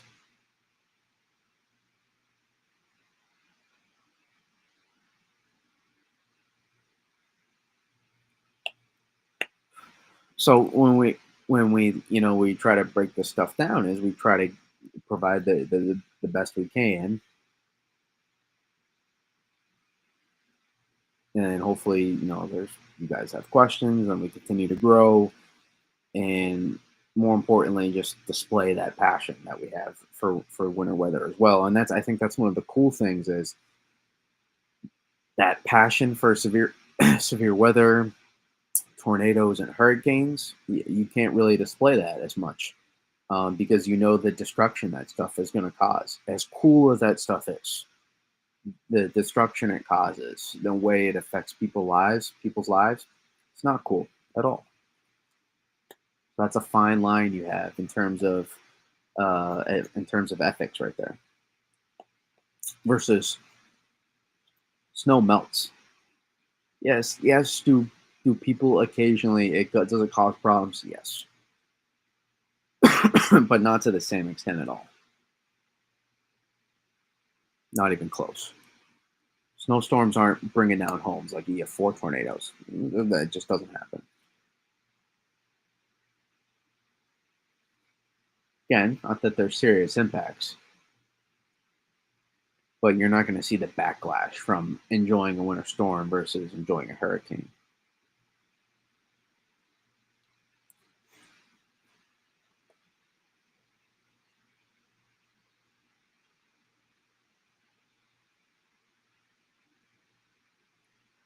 So you can kind of get a little bit of perspective there, as what we're trying to do and plan to do this winter is a deep dive into things, while like trying to explain it clearly, simplify it, but ultimately too is I want to help educate for those that don't understand what's going on, and be able for you guys to look at those precipitation those p-type maps, and be like, oh wow, I can look at 500 millibars and know exactly why the p-type map is showing it.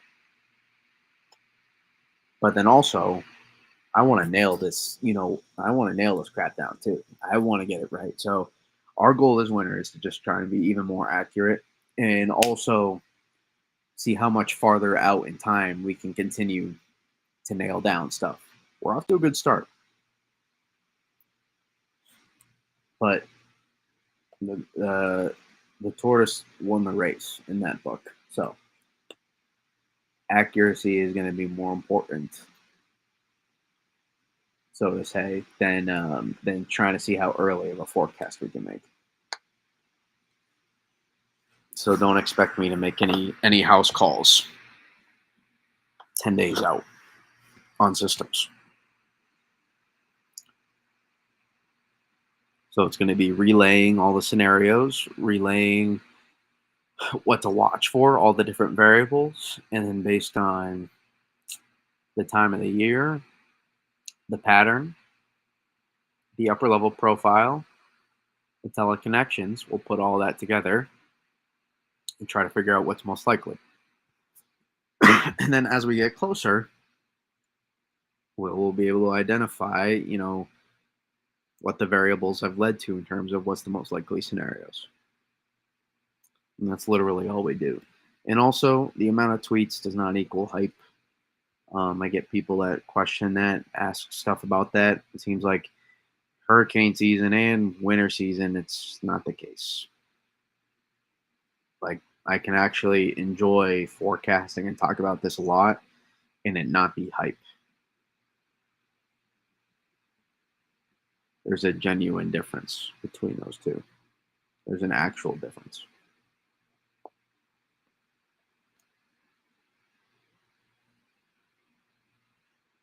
And I don't really think I can fearmonger this stuff either. Because I think most of you love this stuff too. So, but I'm sure we'll get those comments as well. But we're going to do our best not to respond to those this winter.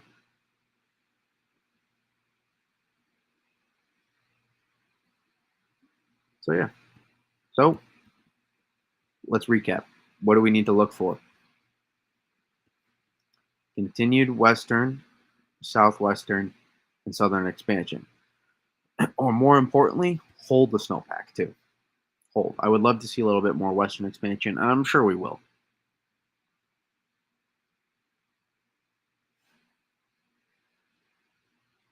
And continue to see expansion of the snowpack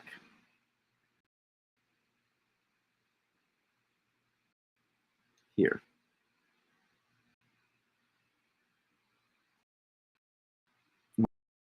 We want to snowpack America here. Look for development in about 7 to 10 days ish of a negative AO. Look for where the specific will be. That will define whether or not we can get an actual snow event or snowstorm about 8 to 10 days from now. And then from there, just look for the progression of the pattern to eventually support more and more wintry events for the northeastern part of the country.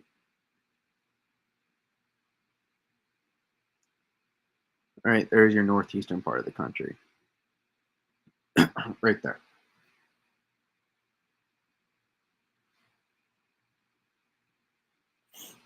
So that's what I'm gonna be looking for. That's the pattern progression we're looking for. And then I think as we evolve over the next few weeks, I think it will be clear how well we're going to sustain this. We will be able to tell how well we can actually sustain this pattern, so to say.